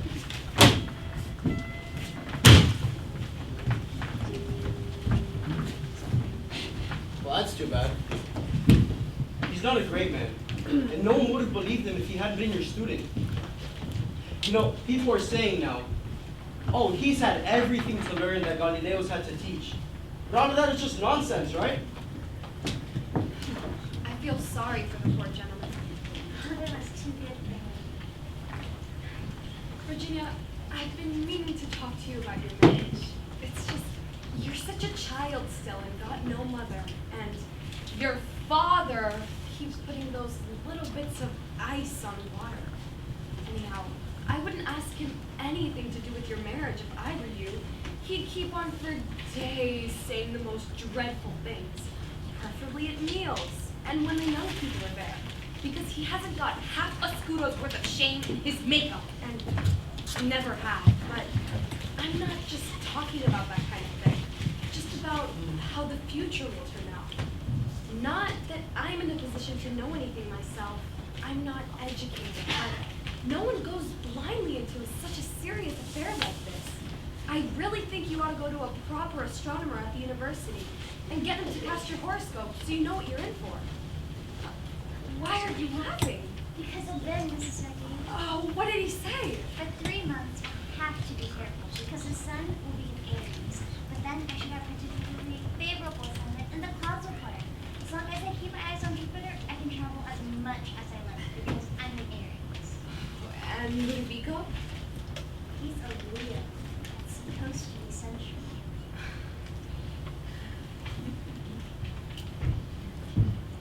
Oh, I know that stuff. That's Mr. Capone, the rep. I'm just bringing a book that I think might interest your father. For heaven's sake, please don't disturb me. I feel like every moment taken away from that great man is a moment taken away from him. I'll just lay here in your fingers and slip away on tiptoe.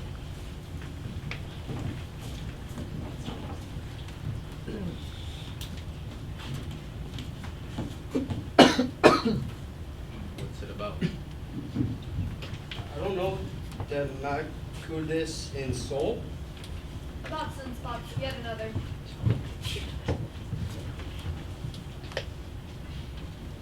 Listen to the dedication to the greatest living authority on physics, Galileo Galilei. I've read Fabricius' treaty, which he's written in Holland. He thinks there are clusters of stars between the Earth and the Sun. Isn't that a bit doubtful, don't you think, Mr. Galileo? In Paris and in Prague, they think they're vapors from the Sun. What? Fetters only doubts it. Oh my God, leave me out of it, would you? All I said was what? How many times do I have to tell you? I can't read Latin! I'm your lens grinder. I grind lenses, and you make observations through them in the sky. Those books I don't understand. They're in another language.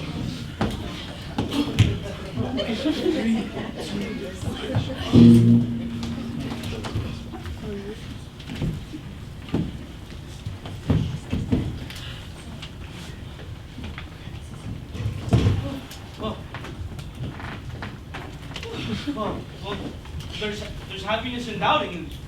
I wonder why.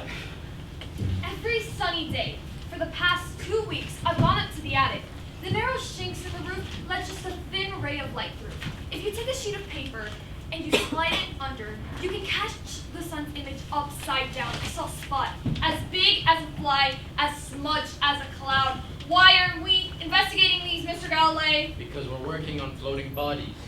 Mother's got a great basket full of letters. The whole of Europe wants to know what you think. You can't just say nothing. You've such a reputation now. Rome allowed me to get a reputation because I said nothing. But you can't continue going on saying nothing. Yeah, nor can I afford to be roasted over a wood fire like a ham. Does that mean that you think sunspots are part of this business? All right then, stick to your little bits of ice. They can't hurt you. Correct. Our proposition, Andrea? As for floating, we assume it's not based on the body's form, but on whether or not it is heavier than water. What does Aristotle say? Discus latus flat. For God's sake, Daddy, translate it. A broad, flat piece of ice will float on water, whereas an iron needle will sink. Why does the ice not sink in Aristotle's view? Well, because it is broad and flat, and therefore it cannot divide the water. Right. Come.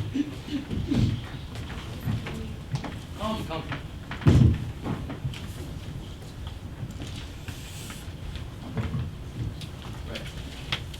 Piece of ice. I'm gonna press it hard against the bottom of the bucket. Or at least the pressure in my hands. What happens? Well, it shoots right back up. Right.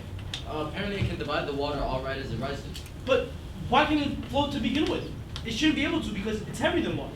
It's condensed water, right? Suppose they were thin down water. It still has to be lighter than water. It wouldn't float. Yeah. You must learn to think cautiously, Andrea. Hand me the needle. Right. A sheet of paper. Is iron heavier than water? Yes. Yeah. What happens? The needle is floating. Holy Aristotle, they never checked up on him. One of the main reasons why the sciences are so poor is that they imagine they are so rich.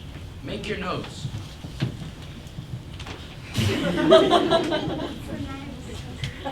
Whenever they laugh and give me a term, what are they laughing about, I wonder? Father tells me theologians have their bells ring. Physicists have their laughing. At least he isn't looking through that tube anymore these days. That was even worse. Yes. All they're doing is putting little bits of ice in water that possibly be the harm. Baby, I'm home! Oh, little Nico, what are you doing here? Oh, I happened to be in the area. It's making our vineyard job of chili, and I could not resist the sense to see you. Oh, Father, look at who it is. Who is it? It's little Vigo, Father. Little Vigo, come and say hello. Can't you tell? It's Mr. Marsili. Oh, yes, Ludovico. How are the horses, sir? Doing fine, thank you. Sarti, get us a jug of that Sicilian wine. We're celebrating. You look pale. Country life will suit you. My mother is expecting you in September. I cannot wait. Oh, wait a moment. Let me go and show you my wedding dress. Sit down, please.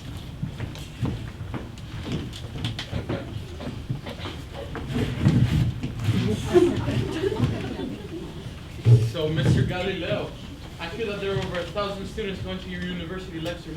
Just what are you working on now, sir? Routine stuff. Did you go through Rome? Yes, and before I forget, my mother wishes to congratulate you on your remarkable tact in connection with those sunspot orgies that does have been going in for lately. Very kind of her. I know what all the gossip will be about in Rome in February. Christopher Flex is afraid because of these sunspots, the whole Earth around the Sun Act will start up again. No chance. Any other news from the Holy Office, aside from fresh lapses on my part? I suppose you know that His Holiness is dying. Oh! And who do they think will succeed him? The favorite is Barberini. Barberini. Yes. Mr. Galileo knows Barberini. Mr. Barberini's a mathematician. A true scientist. I see. So now they need people like Barberini who have studied little in mathematics. Things really are beginning to move. Federzoni, we no longer have to look over our shoulders as criminals every time we say 2 and 2 makes 4. Yes, sir.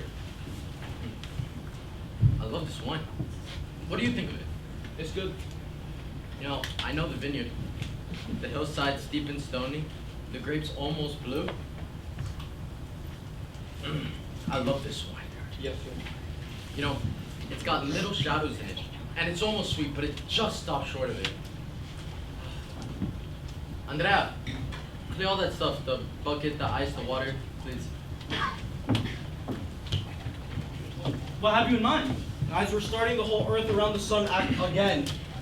It's held firmly still, Orthodox science proves. The Holy Father grabs its ears to show it's firmly fixed, and yet it moves. We might prove that the sun goes around too. Would that suit you, Mr. Marsili? What's all the excitement about? You're not gonna start up that devilish business again, surely, Mr. Galileo. Now I know why your mother sent you to me. Barberini and the Ascendant. Clavis was right. Those sunspots do interest me. Do you like my wine, Ludovico? Cultural visitor. Do you really like it? Yes, I like it. Would you go so far as to accept the man's wine or his daughter without asking him to betray his profession? What has astronomy got to do with my daughter? The phases of Venus can't alter my daughter's backside. Don't be so vulgar. I'm gonna go fetch Virginia. Mr. Sarti, Mr. Galileo, marriages in families like ours are not based on purely sexual considerations. Did they stop you from marrying my daughter for 8 years because I had probation to serve? My wife also had to take her place in our pew in the village church. I see. So you think your peasants will go by the sameness of their mistresses in determining whether or not to pay taxes? In a sense, yes. Andrea, Fulganzio, go get the brass reflector in the screen. We're going to project the sun's image on it so as to protect their own eyes. That's your method, Andrea. Wait, Mr. Galileo, didn't you sign a declaration in Rome, sir, saying that you have nothing more to do with this Earth around the Sun Act? We had a reactionary movement. Oh, had. And His Holiness isn't even dead yet. Yet! But he will be. Almost. Put a grid of squares on the screen. We're gonna do this methodically. And then we're gonna answer their letters, won't we, Andrea? Yes. Almost indeed. The gentleman will weigh his pieces of ice 50 times over. But as soon as there's something that suits his book, he believes it blindly. Mr. Galileo, if His Holiness does die, irrespective who the next pope is and his intensity and his devotion to the science, he will need to take account in the devotion felt for him by the most respected families in the land. Galileo, I'm gonna say something to you. I have watched my daughter slipping into sin with all of your experiments and theories and observations. And there was nothing I could do about it. You have set yourself up again and again against the authorities, and they already warned you once. The highest cardinal spoke to you like that of a sick horse. And that worked! It worked! For a time. But then, 2 months ago, just after the Feast of Immaculate Conception, I found you secretly starting up your observations again in the attic.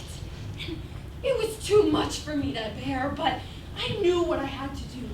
I ran to Mass and lit a candle in your name to St. Joseph. When I get you on your own, you show vestiges of sense and tell me that you know you've got to behave or else it'll be dangerous. But 2 days of experiments and you're just as bad as before.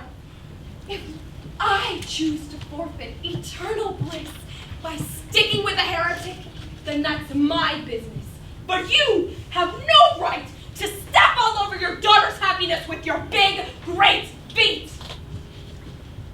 Bring the telescope. Anyway. You know what? I'm done. I'm done with you. I'm done with this. I'm done with all of it. Mr. Galileo, I see you came prepared. My mother and I spent 3/4 of each year in our estate in the Campagna, and we can assure you that our peasants are not disturbed by your papers on Jupiter and its moons. They would, however, be disturbed if they were to hear that you were questioning God and His Church's sacred doctrines. They're simple people. If they hear that a pear has been seen on an apple tree, they will just drop everything they're doing and hurry off and gossip about it. Really? Yes, they're like beasts. If they come up to the house to make some minor complaint or other, my mother is forced to have a dog whipped right before their very own eyes as to recall them to a proper discipline. As you drive by, you may see rich cornfields. You eat our cheese and drink our wine without a thought, but you have no idea how much time and effort it takes to produce them. The amount of responsibility and supervision. Sir, I do not eat my olives without giving it a thought.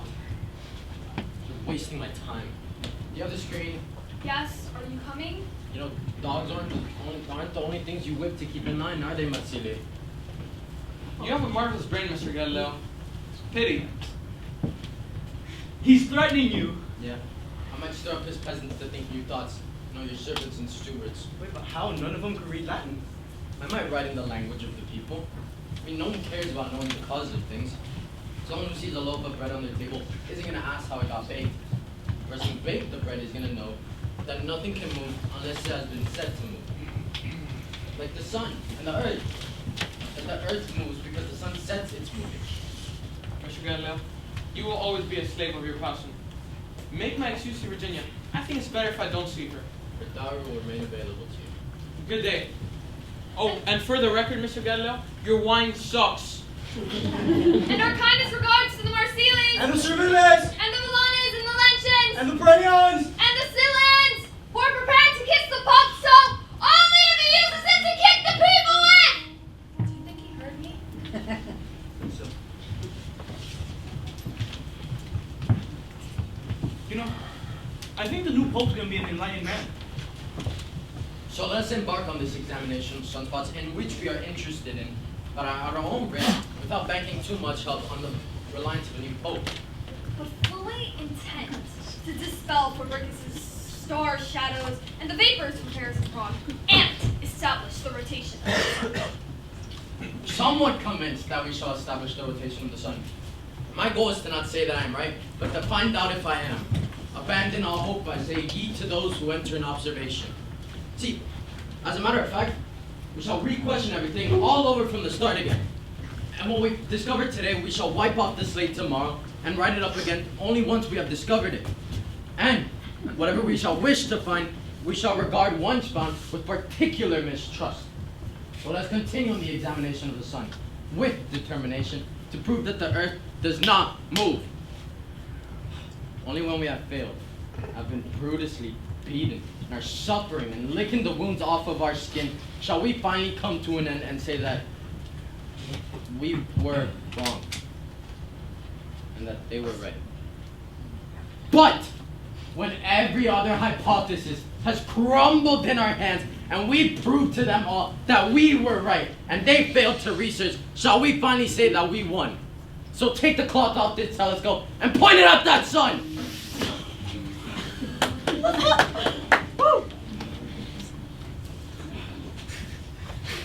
You know, I knew you started this up again. I knew when you couldn't recognize Mr. Marsili.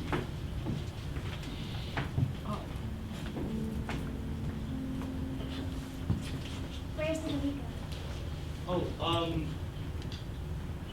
Oh, your father and him got into an argument. Oh, he's coming back though, soon. No, he sent him away. He sent him away? I've got to know. Mr. Galileo, Your daughter, Virginia! In 1633, Galileo Galilei is summoned to Rome by the Inquisition, where he receives some not so good news.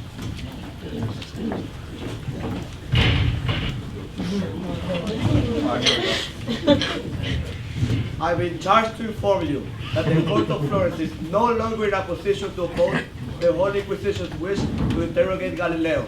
The coach of the Holy Inquisition has taken Galileo back to Rome.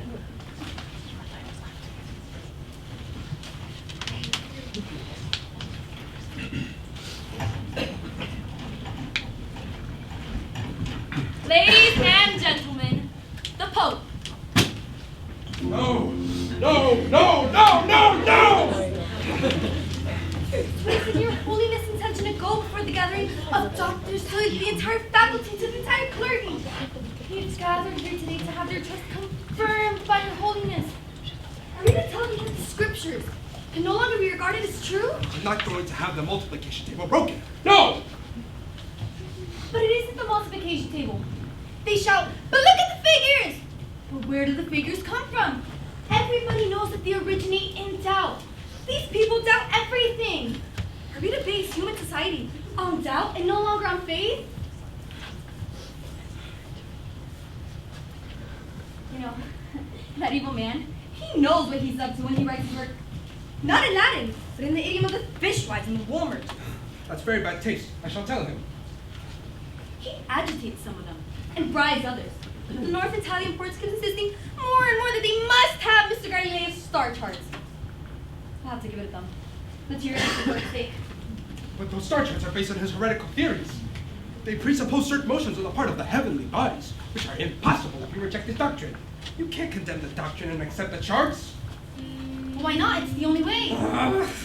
That's getting on my nerves. I cannot help enduring it. I speak to you more persuasively than I can, Your Holiness. After all, the man is the greatest physicist of our time. The light of Italy. He's not just any old crank. He has friends. There's Versailles. There's the Viennese court. Look how Holy Church, a cesspool of decomposing prejudices. Hands off him! Practically speaking, one wouldn't have to push it very far with him. He's a man of flesh, forgiven immediately. He enjoys himself in more ways than any man I have ever met. His thinking springs from sensuality. Give him an old wine or a new idea, and he cannot say no. But I won't have any condemnation of the physical facts. No war cries of up the church, up reason. I let him write his book on condition that he finished it by saying that the last word lay with faith, not sight. He met that condition. But how? His book shows a stupid man representing the view of Aristotle, arguing with a clever one, of course, representing Galileo's own. And who do you think, Your Holiness, delivers the final remark?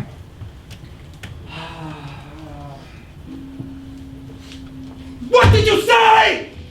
And which of them are you insinuating expresses our view? Not the clever one. That's an impertinence! God, this insufferable migraine! God, it's unbearable! And the noise outside in the corridors! Is the whole world on its way here? Not the whole, but it's the best part. At the very most, he can be shown the instruments! Instruments are Mr. Galileo's.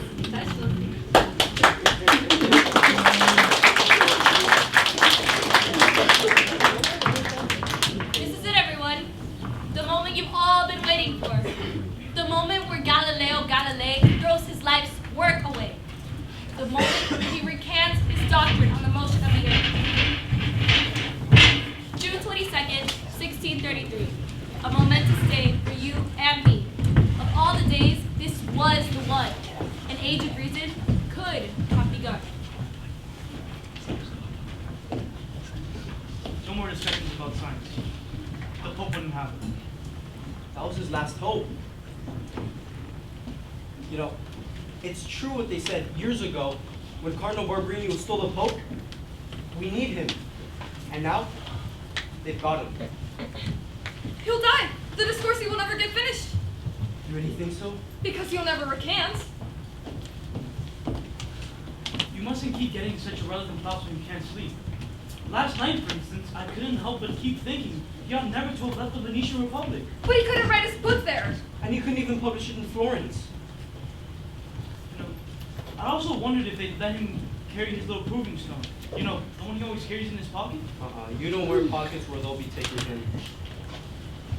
They daren't do that. And even if they shall, he'll not recant. A man who doesn't know the truth is just thick-headed, but a man who knows the truth and calls it a lie is a crook. I don't believe it either. And I wouldn't want to continue on living if he did it. But they do have the power. Power can't achieve everything. Maybe not. This is his 24th day in prison. Yesterday it was the chief hearing, and today they're sitting there. When I came here to talk to him 2 days after the decree, we talked over there, and he showed me the little priepus by the sundial in the garden. You can see it from here. And he compared his own work with a poem by Horace, which cannot be altered either. He talked about his sense of beauty, saying that was what forced him to search for the truth. And he even quoted the motto, Hieme et aestate et prope et procum, usque dum vivum et ulterum. Which means, in winter and summer, in near and far, until I live and beyond. And he was referring to the truth. Have you ever told him about this way he stood in the Collegium Romanum when they were testing his instruments? He put his hands on his hams, thrust out his tummy, and said, "I would like a little bit of reason, please, gentlemen."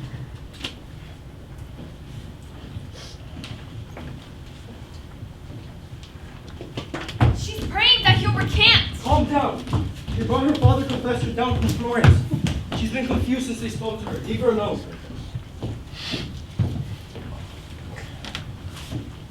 Mr. Galileo will be here shortly. You may need a bed. Have they released him?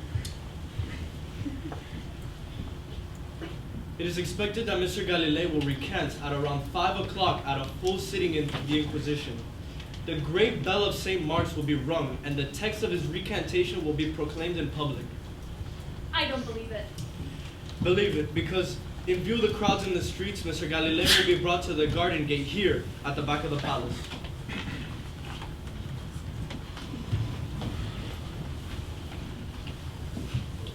The moon is an earth and has no light of its own. Likewise, Venus has no light of its own and is like the earth and travels around the sun. 4 moons revolve around the planet Jupiter, which is on a level with the fixed earth and is unattached to any crystal spheres. And the earth is not the center of the cosmos and not motionless. And the sun is the center of the cosmos and motionless, and he is the one who taught us this. Yeah, and no amount of force can help them make what has been seen unseen.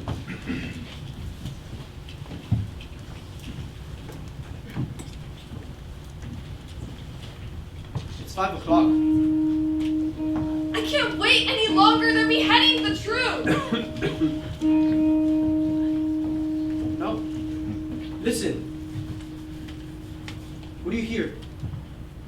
Nothing. Silence. He's holding out. He's not recanting. Oh, he's not recanting.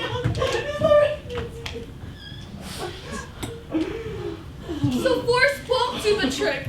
There are some things it can't do. So stupidity has been defeated. It's not invulnerable. So man is not afraid of death. This truly is the start of a new age of knowledge. Imagine if he had recanted.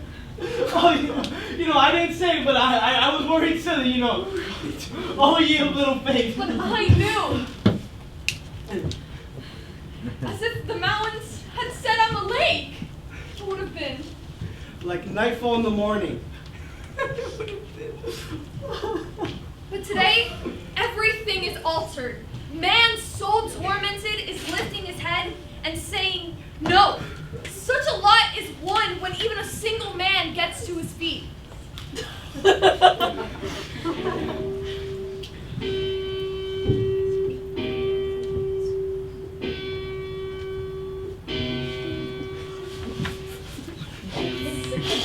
The bell to St. Mark's, he's not there.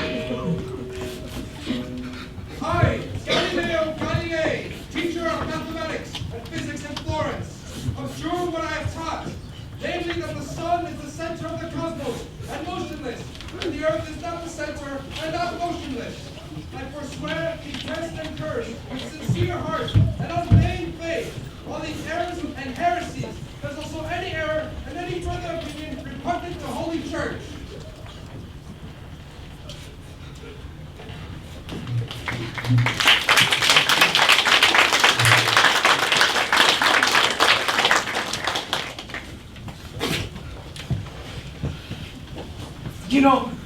You never paid you for your work. You couldn't even publish your own things in Florence. You were helping because it was working for the sake of science. Unhappy is the land that has no heroes. No. Unhappy the land where heroes are needed. I can't look at him. Get him away! Wipe up! Snail eater! Did you save your precious skin? Calm down. I feel ill. Get a glass of water. I think I can walk with a bit of help.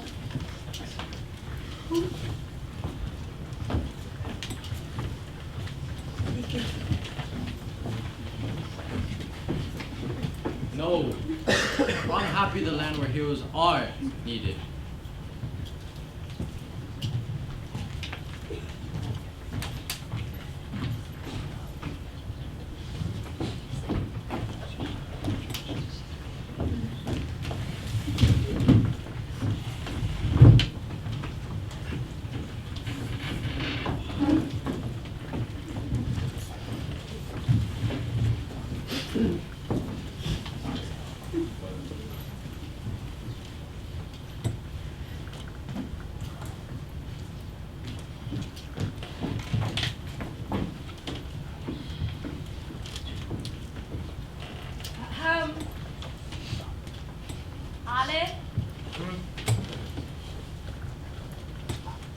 Can you see me?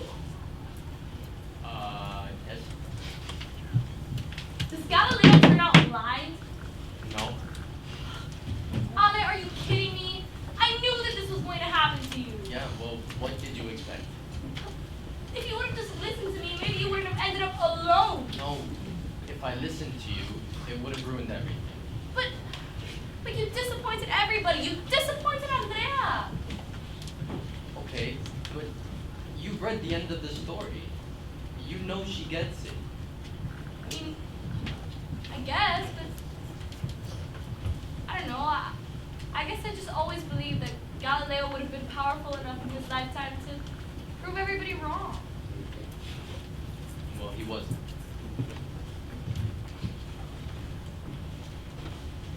But, Yeah? can you just promise me one thing? Anything. Please don't leave. Please. I won't about it.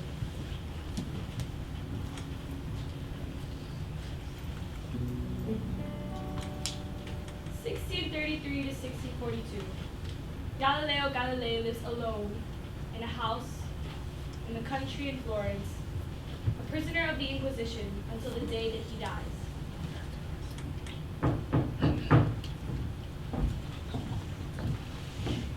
Is that you, Andrea? I'm leaving Italy to do research in Holland, and on my way through, they asked me to see how you are. I'm fine. Can you close? Well, can you tell me about your work? I heard that you were working on hydraulics. Fabricius in Amsterdam has commissioned me to inquire about your health. My health is fine. They pay me every attention. I'm glad I can report your health is good. I've been meaning to ask. I feel concerned for scientific friends who I let into air. Did they learn anything from my recantation? The only way I can continue doing research is by going to Holland. They won't permit the Ox anything that Joe won't permit himself. I see. And Federzoni? He's back to grinding lenses in some shop in Milan. Doesn't know Latin. Fulganzio, our little monk, has given up science and gone back to the bosom of the church. Well, my masters hope to achieve a spiritual cure in my case too. I'm progressing better than anyone ever expected. Indeed. I have to leave early if I'm to cross the frontier tomorrow. Can I go?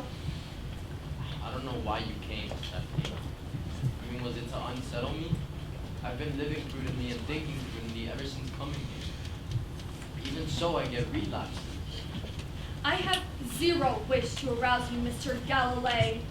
But Bellini calls it the itch. He wasn't entirely free of it himself. I've been writing again. Indeed. I finished the Discorsi. What? The Discorsi concerning two new sciences, mechanics and locomotion? Here? Well, they let me have pens and papers here, and my masters aren't stupid.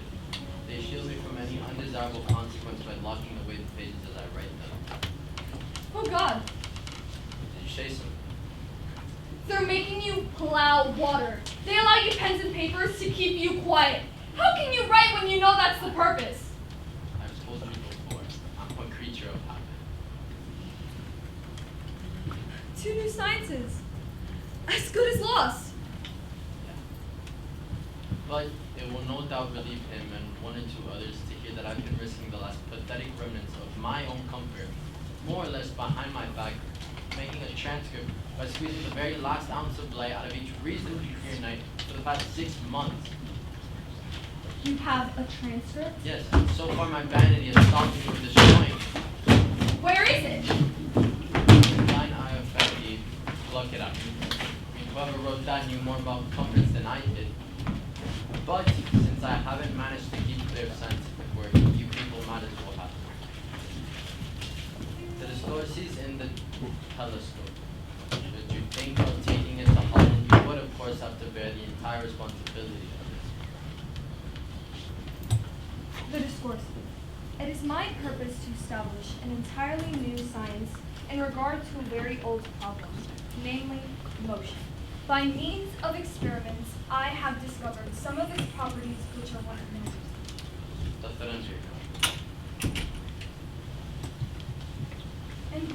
And I thought you deserted. No voice against you was louder than mine. Very well. I taught you science and you have denied the truth. This will found a new physics. Really? Can you elaborate that? Like the man in the street, we said. He'll die, but he'll never recant. You came back. I've recanted, but I'm going to live. Your hands are stained, he said. You're saying better stained than empty. Better stained than empty. I mean, it sounds just like me. New science, new ethics. I should have known. I was 11 when you sold another man's telescope to the Venetian Senate. Your friends shook their head when you bowed to that boy in Florence. Science gained an audience. Even then you used to laugh at heroes. People who suffer are boring. Misfortune comes from miscalculation. And when there are obstacles, the shortest line between two points may be a crooked one. I remember.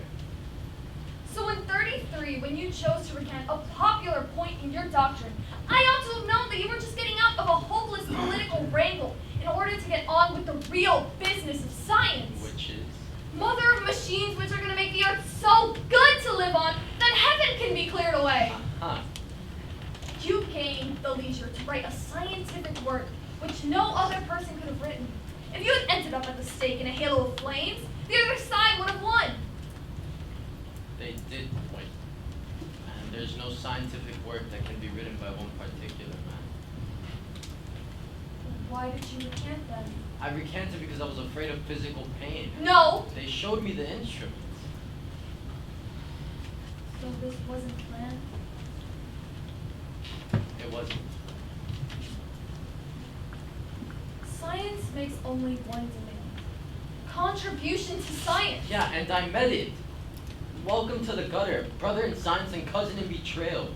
Do you have fish? Because I have fish, but what stinks is not my fish but me. I sell out and you are an irresistible buyer. Oh, glimpse of the book.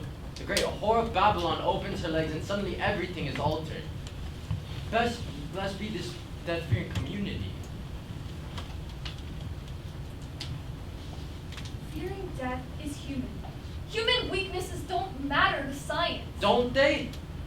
My dear Sarti, even now as I am, I can still teach you a thing or two of that science that you've dedicated yourself to. Let me finish. In my spare time, of which I have plenty, I have gone over and considered how my case is going to be judged in this world of science which I no longer count myself a member of. The pursuit of science seems to me to demand particular courage. It deals in knowledge and is procured through doubt. Creating knowledge for all about all, it aims to turn us all into doubters. Our new art of doubting delighted the mass audience. These selfish and domineering men greedily exploited the fruits of science.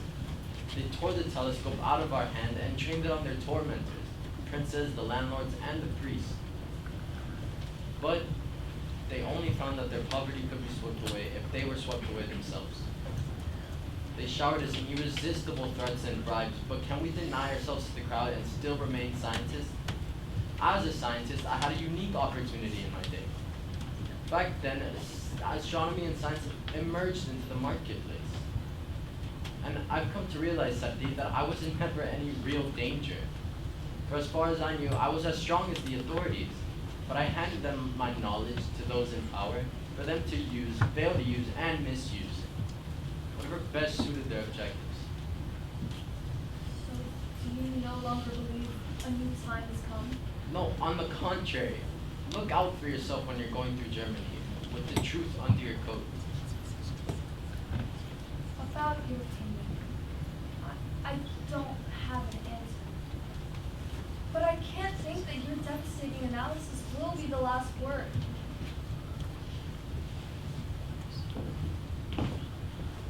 I've got to go.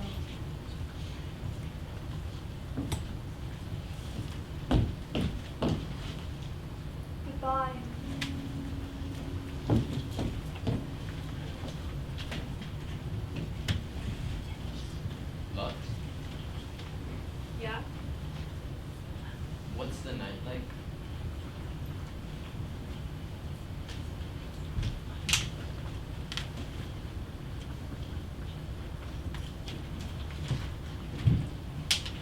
Clear skies. Anything?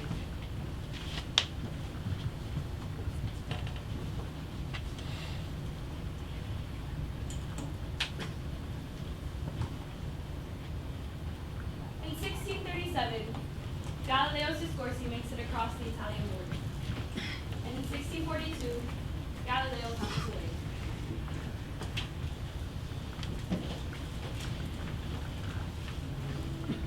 But his legacy is continued through his pupil, Andrea. Miss Sarti, here it says that smaller bodies go around greater ones. Is that true? Yes. Wait. Isn't it like that? Exactly. That's a model. Hold on, let me grab it. This is a model showing how the planets revolve around the sun. The smaller bodies being the planets and the larger body being the sun. So yes, exactly like that. Wait, but how's that possible? Because when I wake up, the sun's over there, and then when it sets, it's over there. So it's almost like the sun's going around the earth. Good question. Grab the stool.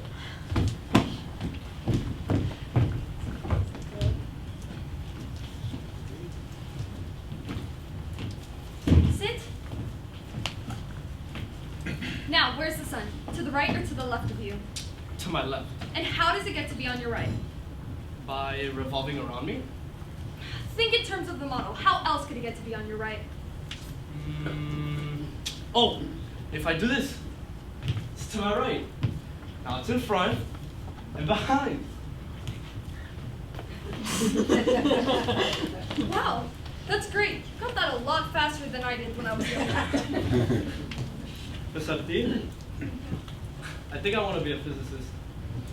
That's understandable considering the a million unanswered questions still in our field. Aw.